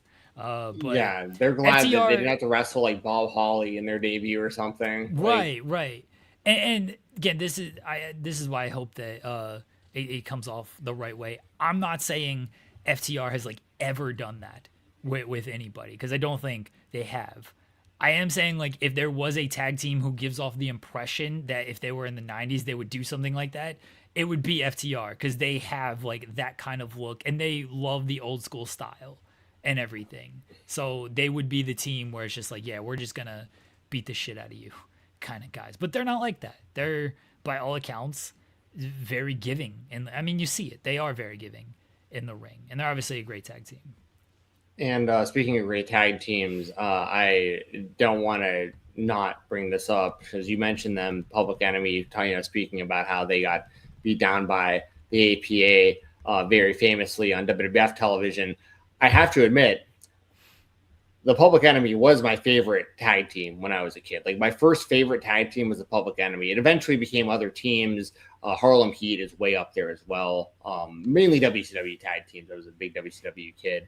But like, you know, them having like, people don't give Public Enemy enough respect when it comes to like, they were the original table team. Like the Dudleys kind of ripped that off. They came out to the Hot Stepper music, which was like awesome in ECW. Like it's like the crowd would like bounce, up and down and back and forth for like their song. And so it was like, they were super, super, super over and doing like sentons through tables on the outside and stuff, like when people really weren't doing, especially people really weren't doing that, on like mainstream really at that time. So then when I saw it in WCW, I was mind blown. But then I of course followed them over to the WWF and saw what we were just talking about, and then heard about, a whole bunch of stuff when it came to them and stuff. But I just want to throw it out there. There was a few years there. If you were around our age and you were watching the Public Enemy at the right time around the ECW, the early WCW run, Public Enemy was actually pretty awesome. I'm gonna put that out there. Yeah. But yeah, I'm glad that Alec Price and Jordan Oliver, because I mean, obviously, like in WWF, also you think about Bob Holly and Matt Topatelli, RIP. That was you never want to see those kind of situations, especially nowadays. According to the Hulkster, he got like his like femur broken or something when he was training for the first time, and like he made it back. So I'm glad that I would have to imagine that FTR was at the very least aware of these two guys and had seen or heard enough about them where they were like, there's a reason they gave them so much last night. Yeah, and again, the business is not like that anymore, fortunately, where it's like, we got to break in these newbies and like really test them and show them what the big stage, the big leagues is all about, type of thing. You know, it's not to that level anymore. So yeah, they're gonna get their ass kicked by Davis and Doyle though. Well, also it's worth mentioning ROH is kind of like low key assembling a nice little tag team division of like young talent that is unknown to the broader wrestling audience. Like, for instance, Adam Priest and Dynamite Jr. Like that's something to look out for. I feel like, you know, like that could wind up being a really damn good team. Like there's, you know, so I'm, you know, obviously, you know, I'm not the biggest Ring of Honor fan. I don't like watch it weekly and like keep up with it super well. But when I see a lot of these match announcements on Twitter and I see some of these teams they've been putting together and some of these matchups, I'm like, hey, that's a pretty healthy little roster of kind of like under the radar tag team talent you're kind of putting together there. And then AEW, obviously I want to see Adam Priest on AEW TV again and on like a regular basis. But if he's got to do it with the tag team, then I'm all for it, you know. So it's kind of worth keeping your eye on. I think that AEW is kind of putting together some under the radar tag teams that could wind up being pretty good. We'll circle back to kind of that ROH stuff when we move to a different topic, but I'm going to kind of jump into the Indies topic right now. I'm going to give a big motherfucking shout out. Tommaso Ciampa announced that his WWE contract is going to expire and will not be renewed, so he is going to be a free agent here very shortly. There was no exact date given, so I'm not exactly sure when he will officially be free, but he won't have a non-compete clause. He will just be free because it is contract expiration, not a release, so theoretically he could show up anywhere over the next month or so. Well, but your thoughts on Ciampa leaving WWE, Jensen?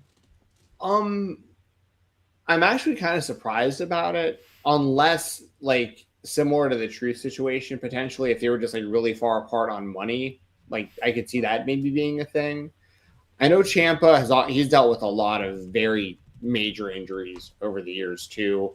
And I would imagine traveling, 200 to 300 days a year, or whatever their current schedule is, like it's uncomfortable for anybody to have to do that, but with someone with like multiple like neck surgeries and like how banged up he's gotten over the years. I mean, he's not as old as he looks, he looks like a crazy old man with like his big white beard and that kind of stuff, but he's not like, he's not young by any means. Like he had a full independent career prior to the WWE, but I guess my point I'm getting at is like there could be a variety of reasons why Ciampa is deciding to do this that aren't like that he's like super negative against the company or like upset with creative or whatever. Like he could have a variety of reasons why, like, his contract's coming up. Maybe it's just time. He's been there for a long time. The reason it's kind of surprising to me is because I don't see him really wanting to like, I'm not saying I don't see him never going to AEW, but it's like if you had the option, if you're him, I don't know why you would leave WWE like for AEW. Although people like Ricochet have preferred it and they're being successful in AEW. So I'm not saying he can't or shouldn't do that, but it more to me comes across like, I can't imagine like because he was so linked with Triple H. Like Triple H, put him at like the forefront of NXT when he was there. The stuff with him and Gargano is like some of the best stuff that they've ever done as a company, that being NXT. Triple H very hands-on with him. Triple H clearly a fan of his. Triple H constantly reuniting DIY and like trying to get something going with Ciampa. So it's like, that's the kind of stuff I'm kind of surprised about is like, why would you had such a good relationship with him. Why would you like even burn that bridge at all, even if it was amicable, like to go work for AEW or do some. So my assumption, being you shouldn't assume, but I'm just kind of thinking like the time is probably just right. Maybe he wants to take a break. I know he's taking like independent bookings and Probably doing a bunch of like signings and that kind of stuff, which I think is smart. He should, but maybe he just needs to heal up still, maybe he just needs to get off the road and spend time with his family and, or maybe he just wants to go work somewhere else because he's been working in the WWE for a really long time at this point. So I think the way that he's done this is respectable as well. He went to social media, put up a very respectful post, was transparent, let people know, pretty much when he was leaving, how people can find him. He didn't trash talk the company at all. And he let people know what was up as far as like, I didn't get fired. I'm not quitting. It's just this is how contracts work. Like my contract is up. I'm not going to be renewing, and this is where I'm going to be in the near future. So yeah, I think, good for him. Because of his relationship with Triple H, that was kind of the most surprising thing on why he was leaving. Okay, I don't know what the negotiations like. I have no idea. I don't know what their relationship is now. Like, I feel like it's still pretty good. The way they've talked, at least most recently, about things. But they haven't done a ton of interviews with everything. I feel like I could be completely wrong about this. I could be completely misremembering this. But I remember when Ciampa got hurt, like his big neck injury. I feel like Triple H told him like he has a job for life. Like if he can't wrestle again, like they would find something for him. That wouldn't be surprising. I mean, I don't vividly remember him saying that, but I wouldn't be surprised if he publicly said something, especially if they were unsure if he was going to be able to return at the time and stuff. So yeah, I feel like that was something that was said. But I can't like fully remember if that was a thing. As far as Ciampa's next move, like I don't know what he wants. I will always go back to this when it comes to any free agent. I don't know what they want, and we don't know what the other companies. Okay, so Cinemax say in the documentary he told Ciampa that before they went to New York. Thank you. I didn't think I was misremembering. Yeah, Ciampa did the big like 3-part documentary on the neck surgery and stuff, and I feel like I just remember hearing that line and just remember that story. So thank you, Cinematics. This was also pre TKO though. Yes, yeah, it was, and obviously a lot has changed, and a lot has changed. The only reason I bring that up, sorry to cut you off, but it's relevant to we're going to talk about this also with the UFC. The reason I brought that up is because we heard Dana White say the same stuff about a lot of fighters that right. We got a job for life, and then like TKO comes in and they're like, we're not paying this guy to sit around and not do so it's like, Triple H very may well have had the intention of having him around for life, but now the ownership has changed since then, so it is right on his call for sure. My overall point or my point to that was speaking to just about the relationship between Triple H and Ciampa. Like Triple H, I don't think, maybe he does say that to everybody, but I don't think he says that to everybody of like we will always kind of like find something for you type of thing. So I think they've just always had a close relationship, and that's why it's surprising that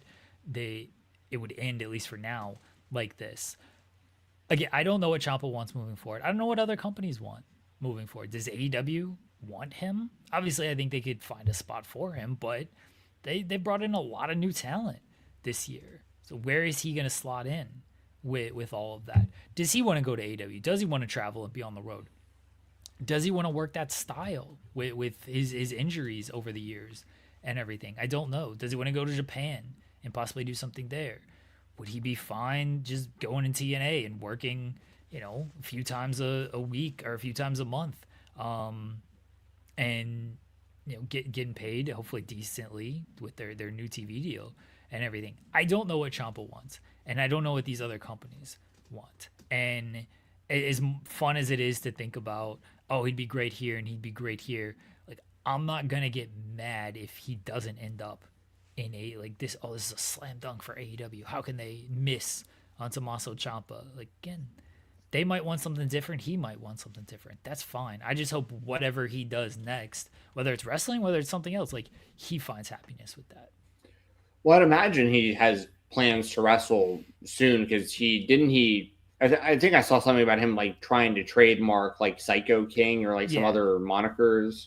So like, yeah. So obviously he has trademarked plans. he trademarked those two things, and it could mean something, it could mean nothing. It could just be a merchandise thing. Like, it might not even be like a wrestling thing. It's just like, hey, I'm gonna do my own merchandise now, and this is the merchandise I'm gonna put out. That doesn't mean necessarily he's like looking to get back in the ring immediately, because I think most of the time, like when a wrestler leaves WWE, like they always just trademark shit. Like, even if they don't do anything immediately with it, like they are always trademark. Here's an example of like Dakota Kai trademarked King Coda when she left. She's not wrestled at all, like, but she still trademarked the name because I think when all of these people get released, like they just trademark stuff in case they want to use it, and they want to go ahead and just make sure they have it for themselves. I mean, that's smart also. I mean, I could understand why they would want to do that just to be safe. But I mean, we're on the same page though. It'd be confusing to me if you went to AEW, to be honest. Like, maybe to stop in there and do something wouldn't be that, out of the realm of possibility. But if he's going to stay on like the grind of like, traveling and working and wants to be on TV wrestling, it is surprising that he would leave the WWE. Once again, like, they could just be, for all we know, it's as simple as Ciampa wants to keep going. The WWE doesn't want to give him as much money as he wants, and he's just like, okay, I'm just gonna go wrestle somewhere else. I mean, it could honestly be that simple for all of me. Yeah. Yeah. It could just be, hey, all right, let's take some time away from each other, and then he ends up back in the company within 6 months to a year doing something. So we don't know. Exactly. We don't know what these people want. I hope whatever it is, again, they just, not they, I mean, WWE, sure, but specifically Ciampa, I hope he finds happiness and peace in what he wants. That's the most important thing. All right, we're going to jump to the other spotlight. Our product is what it is. We're going straight up the middle. TNA is what it is, Jensen. Izzy Dame. What is TNA?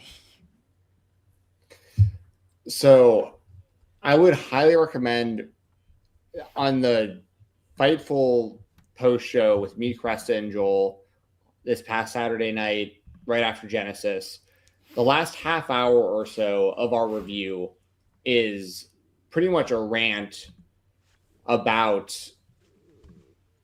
kind of like the few, like who is TNA for? Like that's been a big talking point like forever, like especially right now, especially coming off the AMC debut and everything. So I'd recommend checking that out because like there's like a half hour of me talking about this on there, and I don't intend to talk for a full half hour about it here, but I'll give you kind of my, kind of some condensed thoughts on it. Like, I think that the AMC debut did not go well. Unfortunately, they had the visa stuff, which like that's out of their control. But at the same time, like you had like a whole month basically to prepare for this show. Your company essentially went dark between the last pay-per-view and then Frankie Kazarian wins the title over the guy that you finally crowned way too late. But like you take the title right off Santana, and it was very confusing. Even on the show this past Thursday, our show this past Thursday, when me and you were doing like kind of a preview of AMC and of Genesis, and we were both confused because I was like, I think the world title match is Kazarian, who was the champion at the time of our conversation, him or Santana because they were having the match that night, or Nick Nemeth because Nemeth had announced previously that he was going to cash in his Call Your Shot versus who? Versus TBA versus like who? Like, and there was no clarity on that until the actual AMC show, where in the main event you realize, oh wait, they're just like, no matter what happens, they're just going to run this back on the pay-per-view. So why would anyone be invested now? Like, they tried to add the element of the Texas Death Match, which also Like, I thought it was a good match. It was a hardcore match. Like, if you're going to call something a Texas Death Match of 2026, you probably have to go a little bit farther than what we saw. Just my personal opinion. And that's because if you're watching AEW, you're watching guys like Hangman and Swerve and like doing that kind of stuff, Darby and Mox. And like, I'm not saying TNA has to go that far, but like, this was a Texas Death Match that they only put together because they were like, well, we're doing this match tonight, and then in 2 days, we're going to do it again on pay-per-view. So, like, what are we going to do to make it different in 2 days? And the people are going to pay for the one in 2 days. So they just, like, strapped the Texas Death Match thing onto it, strapped Nemeth as the referee instead of just cashing in his title shot. So all that was very confusing. That also, same with, like, the women's side. There was I think, like, Danny Luna.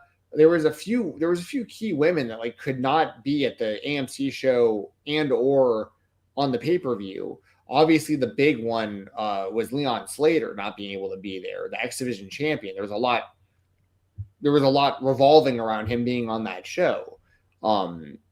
And so there was a lot of stuff that was like kind of out of their control because of the visa stuff, but at the same time, like, I don't know what to say other than like you had a long time to prepare for this and you were thrown some curveballs, absolutely. But like you were in a position where you're like rewriting the show on the fly, it seems like, during your big debut. Like it seemed like not off to a good start. And then the pay-per-view came around. I will say I enjoyed the pay-per-view. Like they could have done, I'm sure Joel said this on In the Weeds. I would imagine we talked about it during the post show as well. Like they could have totally done with just one of these shows happening. Like just make Genesis the AMC debut, put it on free TV. Don't have a pay-per-view 2 days later. Just do the good stuff all on one show instead of feeling like you had to sandwich these two shows within 2 days and make them different. And it just, so they were off to a bad start, in my opinion, because of the AMC debut. And then, at least they came out with Santana as the champion again. But once again, it's the classic TNA. Is it too little too late? Like you took forever to strap this guy up. You finally gave him the title. He lost it. He's won it back now. Nemeth is like clearly the next up. Like they keep teasing the cash in. Are we in a world where we really want to see Nick Nemeth, who already has had a reign with the TNA championship since leaving the WWE, by the way, like, which leads us into the actual topic. I had to kind of preface all of this, which is who's TNA for? Because TNA really shouldn't be going the route of trying to be like the WWE because in that case, they're trying to be AEW. I'm not saying AEW is trying to be the WWE, but my point is like AEW is trying to compete with the WWE. They're trying to be the alternative to the WWE. If TNA's plan is just to like take cast-offs, people who were successful in other major companies, and then try to just like put them against each other on TNA, also knowing full well that like a lot of your talent is going to leave to go to the WWE at some point also because of the partnership. At the end of the day, to kind of consolidate all of this, the big point I need to make is they need to focus on like I said it on the show. They should have an entire roster of Leon Slaters. Like you're going to lose talent to WWE constantly. Like it's going to happen. You are a feeder system to the WWE. That is what you are, TNA, and that's not a bad thing at all. Like your talent has a immediate pipeline to get into the WWE. A lot of them want to work for the WWE. Not all of them, but a lot of them. And if you can become the company where Shawn Michaels and Triple H and Undertaker and so on and so forth, these people who are decision makers in the WWE and are scouting for the WWE, if their own talent, their NXT talent is wrestling your TNA talent, they have eyes on your talent. They know who they like, who they don't like, and they are going to continually handpick who they want when they become available. It's going to always happen as long as this partnership is going on. So lean into that. Like when AEW signs guys like Jordan Oliver and Alec Price, like you need to look at the WWE tryout and go, okay, if WWE doesn't sign Starboy Charlie, if they don't sign LeBron Cozone, so on and so forth, then we're going to try to sign those guys. And we're going to try to continue to build on those guys. And yeah, maybe they'll wind up signing with WWE in a couple of years or whatever. But that won't matter because we're going to have more guys just like that ready to go. Like, so they need to differentiate themselves. They need to lean way more into what made them popular to begin with. It doesn't have to necessarily be the X division exactly, but it's that kind of vibe of like when you tune into TNA, you're seeing talents that you haven't seen for the last 10 years plus on WWE, or you haven't seen as like a lower mid-card person on like AEW or whatever. Like you're seeing new, fresh talent that are having good matches that you can get behind. And by the way, if you're a WWE fan, this is now also the future of your WWE fandom. Like the people you're going to watch in the WWE are coming from here now. So you're probably going to also be paying attention to this. So that's my thoughts on this. How do you feel about that, Jeremy? I think they need to be building around new talent, signing a lot of people off of the indies, and not rely on ex-WWE talent especially. Yeah, I've said this on In the Weeds of why didn't they sign people like Jordan Oliver and Alec Price? Like why weren't they on the TNA radar? And I don't have the answer for that. I don't care to see the ex-WWE talent. I think there's a place for them. I think like Nick Nemeth there's a place for him. The Hardys, there's a place for these guys. The Hardys are the biggest draw in the company, by the way. Yes. I mean, I'll give them that credit. They are the biggest draw in the company for sure, the Hardys. The Righteous don't do a ton for me. And there's other... Elena Black, we'll see. She was out of wrestling for a little while. I hope she's, mentally healthy and physically healthy with everything, and we'll see with her. I don't know why they don't focus on more of the young talent, but they are a feeder system for WWE. And the thing is they can just they have access to the NXT talent where they could just use them and not have to pay them compared to paying some independent wrestlers. And that's effectively what they're doing, it seems like, a lot of times. And that's their prerogative. That's what part of this deal is with everything. It's like, okay, why sign a guy like Alec Price when I'm not by any means comparing them as wrestlers, personalities, anything. But if their goal for just Alec Price is to just like be a guy on television who can do some things, and they don't really have any bigger plans for him than that, why sign him when, hey, why don't we just use Lexis King? Lexis King at least has television experience. Lexis King has the NXT name behind him. Why don't we just use him instead? And I think that's their priority. And so that's where they are. I don't know who TNA is for. They're WWE light, except extra, extra, extra, extra light.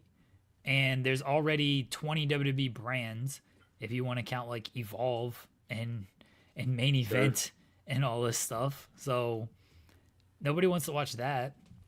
The in-ring is never going to be as good as AEW. It's just not. They can't even do like the hardcore stuff that AEW does. AEW did tacks and glass and all this shit in a random, honestly, a throwaway trios match last night. Jon Moxley and the Death Riders against the Don Callis B team out there. And Jon Moxley was treating this like the main event of a pay-per-view. TNA's not going to do that, at least not consistently.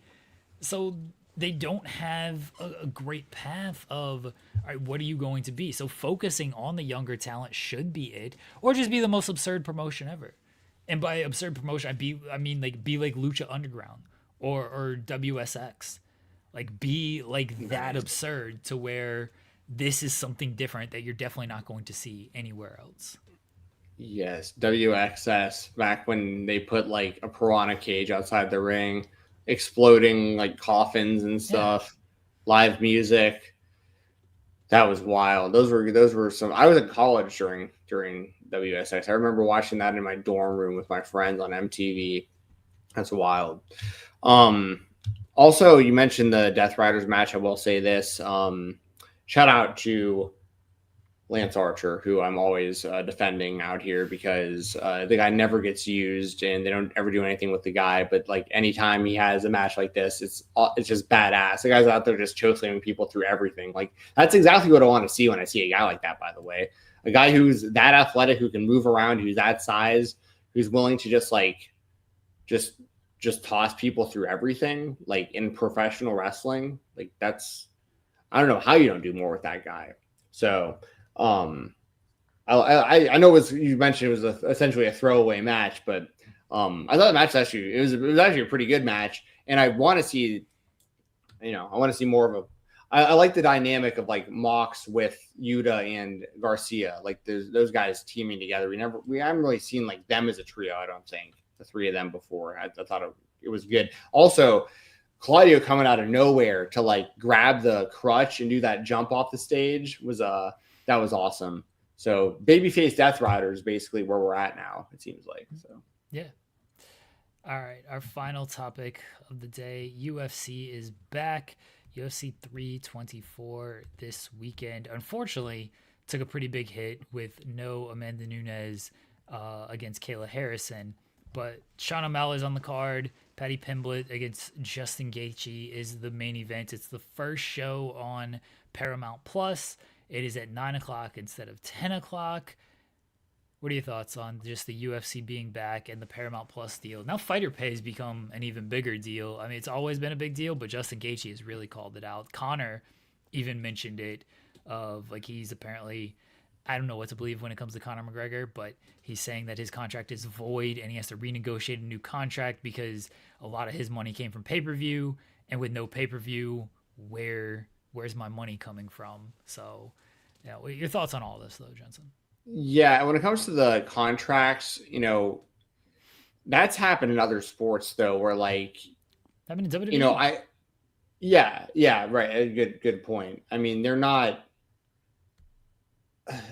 all. Well, I'm not saying it's that he won't be able to renegotiate his deal and that they won't figure that out and they won't make up the difference somehow with however they're doing it now. But like, I don't think historically, when it comes to most of these big TV deals from like really any sport, I know when like the NBA it like changed the salary cap and stuff like that when they got their TV deal. I know that like the money can change within the sport, but like I don't think, I'll put it this way, whether it's fair or not, I don't think that like every UFC fighter on the roster, like when the UFC makes a deal with Paramount, all of a sudden their contracts are like all just null and void, like ready to be like I don't think the UFC is obligated legally to be like, well, we signed a new deal, so now we have to tear these all up and like give you a different deal because we signed a new TV deal. Now there might be a trickle down of that where like when those fighters' contracts come up and they renegotiate for their next deals, they're going to probably want to factor that in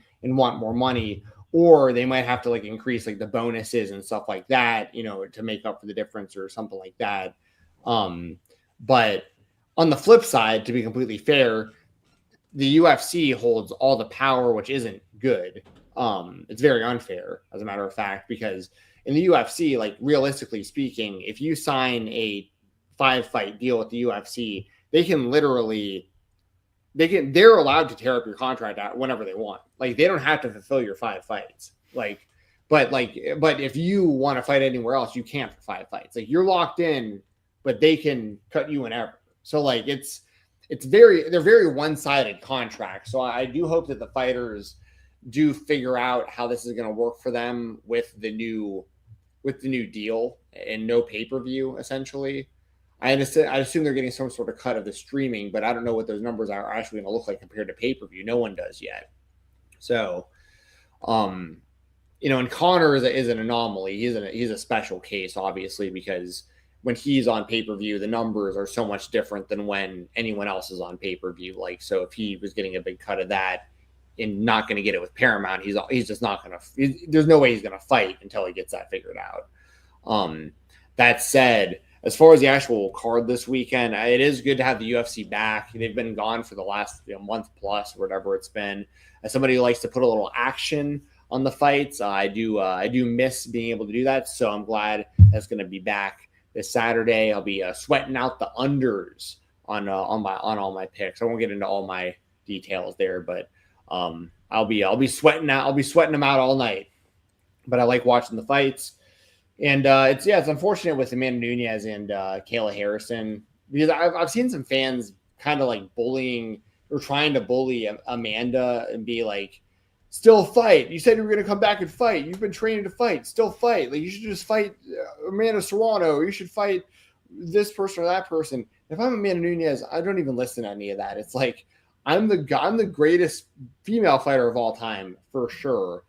Arguably Mount Rushmore of like all professional fighting of all genders. Like Amanda Nunes is, her resume stands on its own. I mean, dual champion, defending both belts simultaneously at bantamweight and at featherweight for all those years, and just everything she's done for the sport.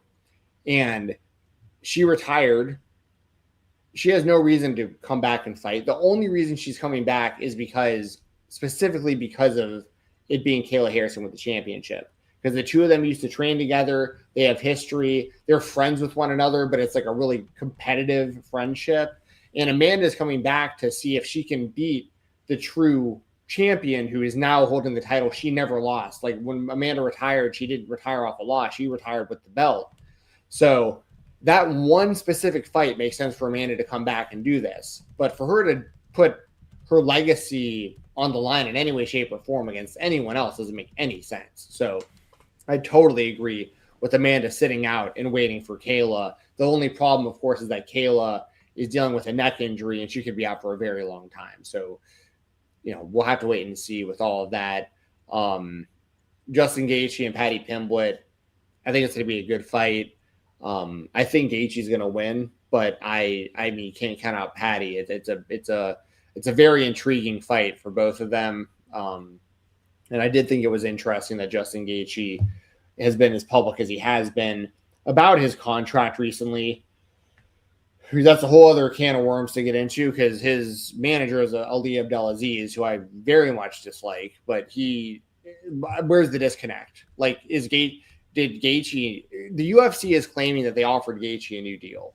So where was the disconnect? Did Gaethje turn down the deal? Or did Ali never give Gaethje the terms of the deal? Did Gaethje know there was somewhere along the line there was some sort of miscommunication there because Gaethje's saying he wants a new deal. The UFC is saying we offered you a new deal and you never even responded to it.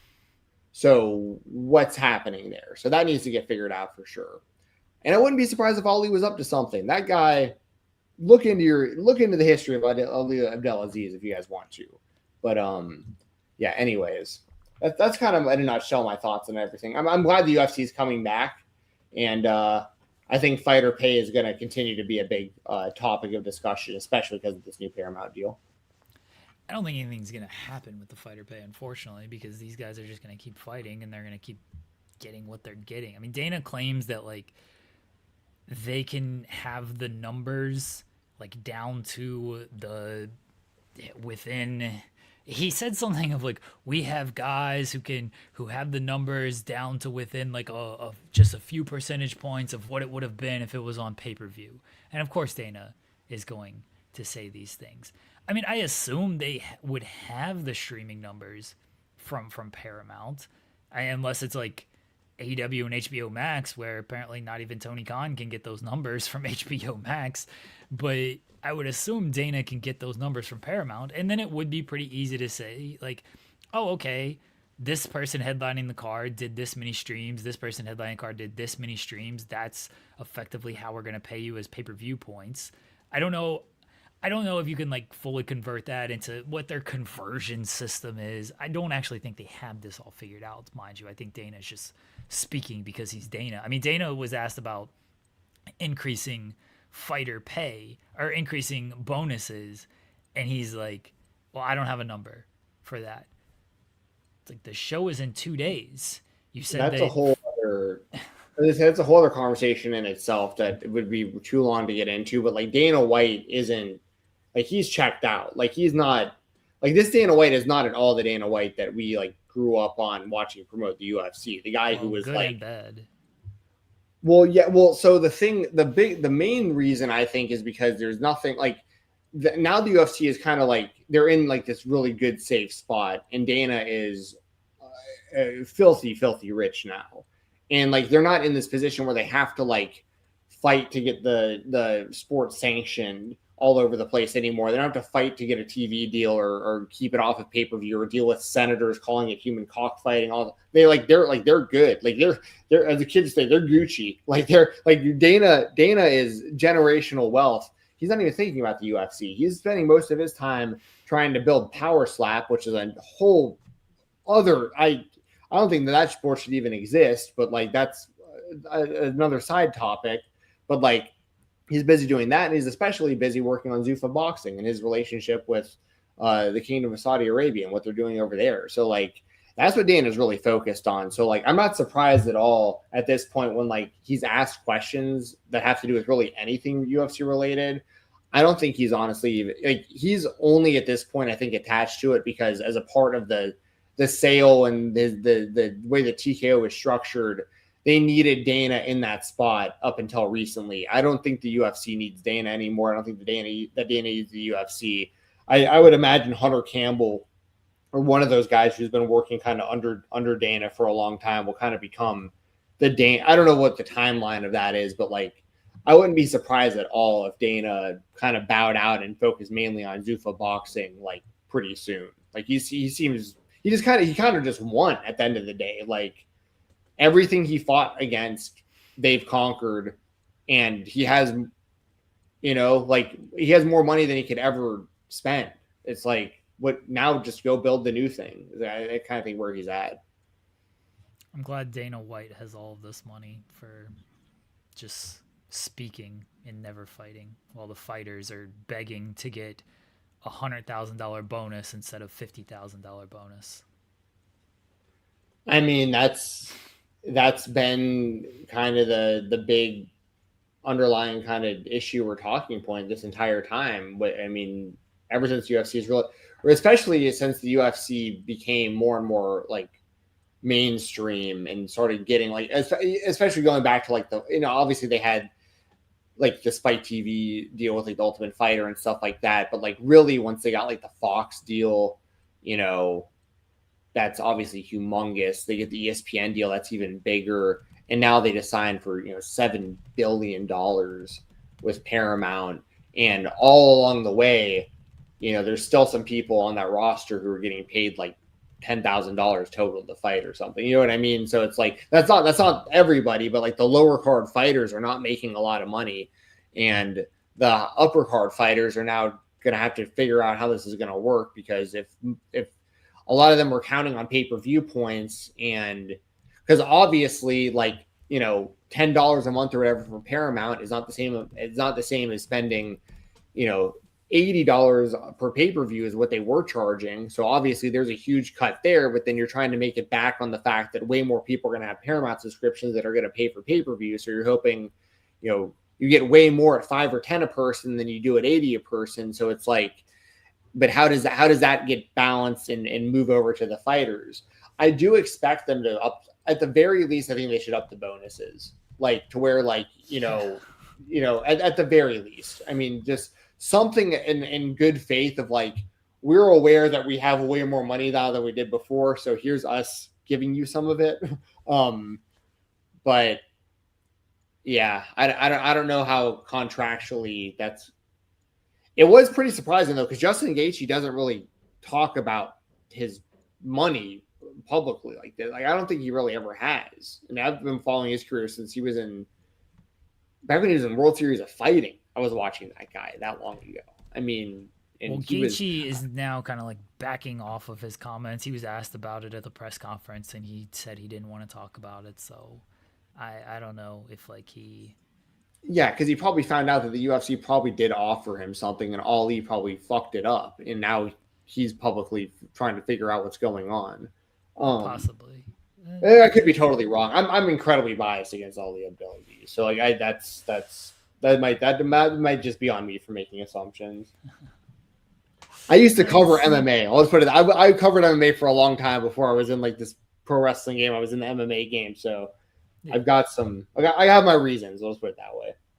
It's very possible. It's very possible. I mean, when it comes to fighter pay, I feel like one of the bonuses. I don't know how the bonuses have been 50,000. They were more back in the day. Like UFC 150 time, like they were getting 70,000 and everything. Like I feel like they've gone down over time, because I feel like it used to be more based on, if this is like a big pay-per-view, then we're going to pay you a little bit more off of this. So it feels like they've gone down over over time, and it's just like, oh, baseline 50,000. I feel like fighter pay hasn't exactly increased either. The guys who were just coming in, like back in the day, they had to report the payouts. Like the Nevada State Athletic Commission had you like report the payouts with everything, and now they don't have to do that. So now I have no idea what the actual pay is compared to what it used to be. But I feel like new fighters are still making like 15,000 to show and 15,000 to win. That's what they were getting paid 20 years ago. Like, what are we? Yeah, it depended. It totally depended on. Oh, sorry. Go ahead. I mean, maybe not quite 20 years ago, but I mean that's what they were getting paid. Literally, at least 10 years ago. Like they're getting like 15 and 15, 20 and 20 for these new guys. Like there has been so much growth, and UFC has made so much money. Like, why aren't these guys getting paid a little bit more? Again, why aren't the bonuses higher? Like the fighter revenue sucks compared to basically every sport but wrestling. But I think even wrestling does a lot better than the UFC when it comes to how much the fighters get in comparison to how much the company gets. Yeah, of course, obviously, depending on the wrestler and what company you're talking about. Because, like, I'm talking WWE, since we're talking UFC. Yeah. Sure, fair. Because I remember there was an old shoot interview from, I can't remember the year, probably around 10 years ago. And it was Matt Riddle was being interviewed by Chuck Taylor and Dan Barry. It was like a High Spots interview or something. Can't remember, but it had to have been something like that. And I remember Chuck Taylor's conducting the interview, and he asked Matt Riddle, he's like just like talking to him about the UFC and his experience there, because he had a big falling out with the UFC. Matt did. And this was like pretty early on in his pro wrestling run. And Matt's explaining to him, he's like, yeah, so I had this one fight, and, like, I win and, like, fail for drugs, blah, blah, blah, blah, blah. He's, like, telling his story, and he's like, yeah, but, like, at the end of the day, it's, like, I knocked this guy out, so, like, I got my pay, I got my win pay, I got the bonus. So I got, like, $200,000 that night. And, like, Chuck Taylor's, like, jaw, like, he's, like, you just fucking casually say you just made $200,000 in one night? Like, I can't even fucking – how – that's so much money. Like, none of us will ever make $200,000 in one night. And you're complaining about that?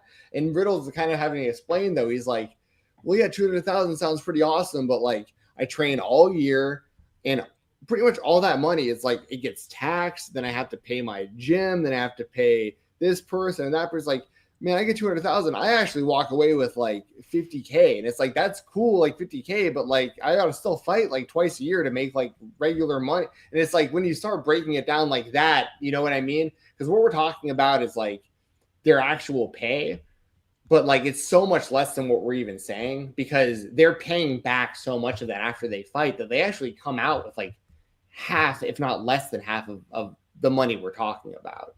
So it's actually even way worse than what people think.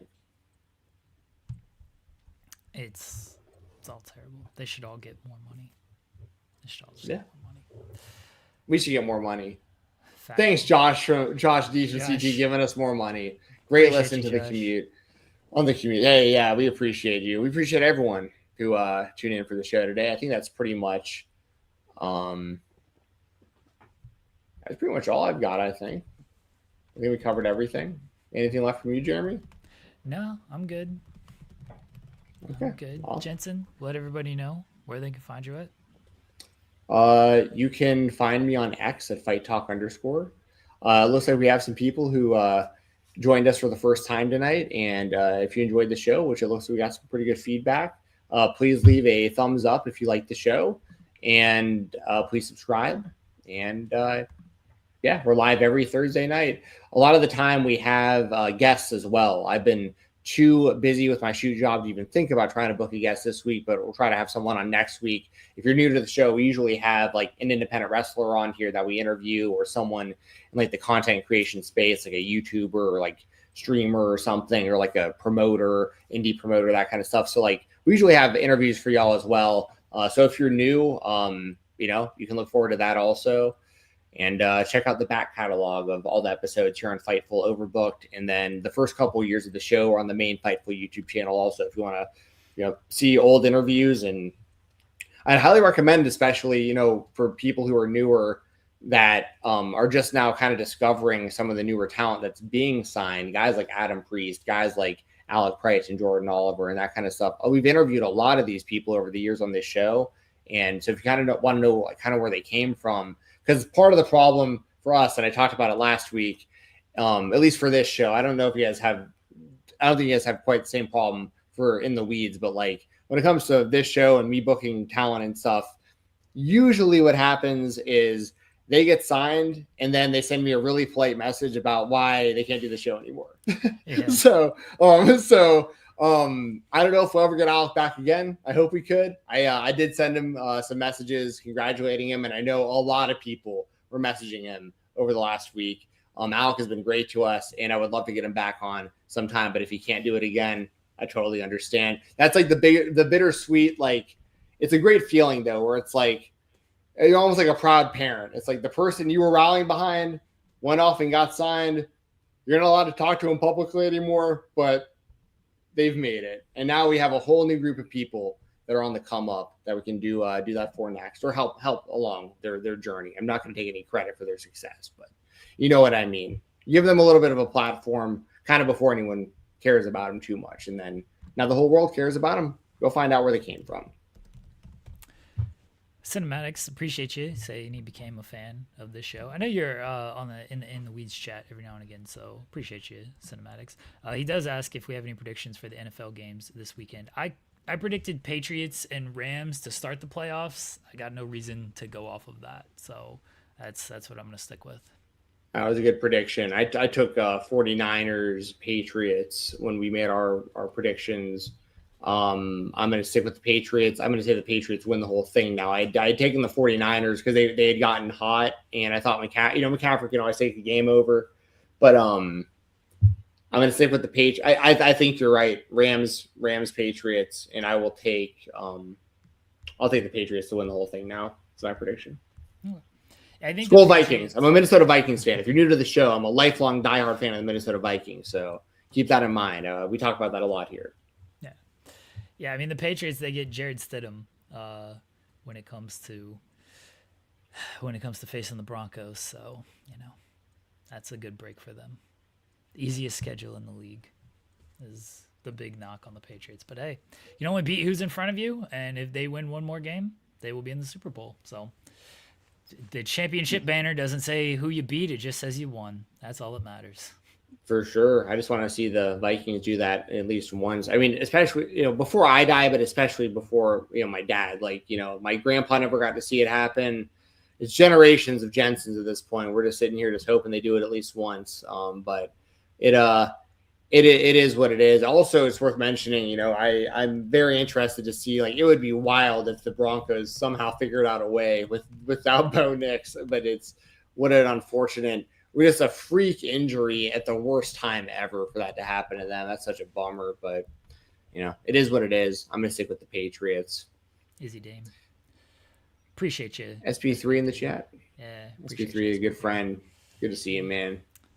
All right. We will be back next week. I'll be back tomorrow, 10 a.m. Eastern, myself and Joel Pearl. He's going to make me talk about TNA. That sucks. And we'll talk about some other stuff. Who knows? Talk about The Rock.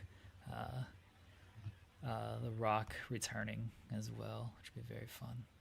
Jensen, where can everybody find you at? Fight Talk _ on X. Pretty much it. You can catch the TNA post show over on the Fightful main YouTube channel. As I mentioned earlier, myself, Joel Pearl, and Cresta Star reviewed TNA Genesis, and I do go into like even more detail and length on my whole, who is TNA for rant, what's their future look like, sign more indie talent, so on and so forth. So at the very least, if you want to check that out, check out the end of the show. But if you want the whole review, I very much, I've been doing those shows because I was doing them with Denise before Joel that are doing the weekly ones. So like I've been doing these TNA post shows for at least the last 5, maybe 6 years at this point, or whatever it's been. I've been with Fightful for like over 7 now, if you count the weekender and stuff. So it's just crazy how time is just flying by. And like, so if you've never seen any of my TNA reviews, I've been doing them for a long time, but I only do them for the pay-per-views. So that's where to check that out. That's really all I've got to plug. I don't plug anything. Don't follow me on Twitter. Just watch the shows that I'm on. There's a lot of them. Appreciate everyone. Everyone take care. Everyone have a good Thursday night. Talk to y'all later on. Bye.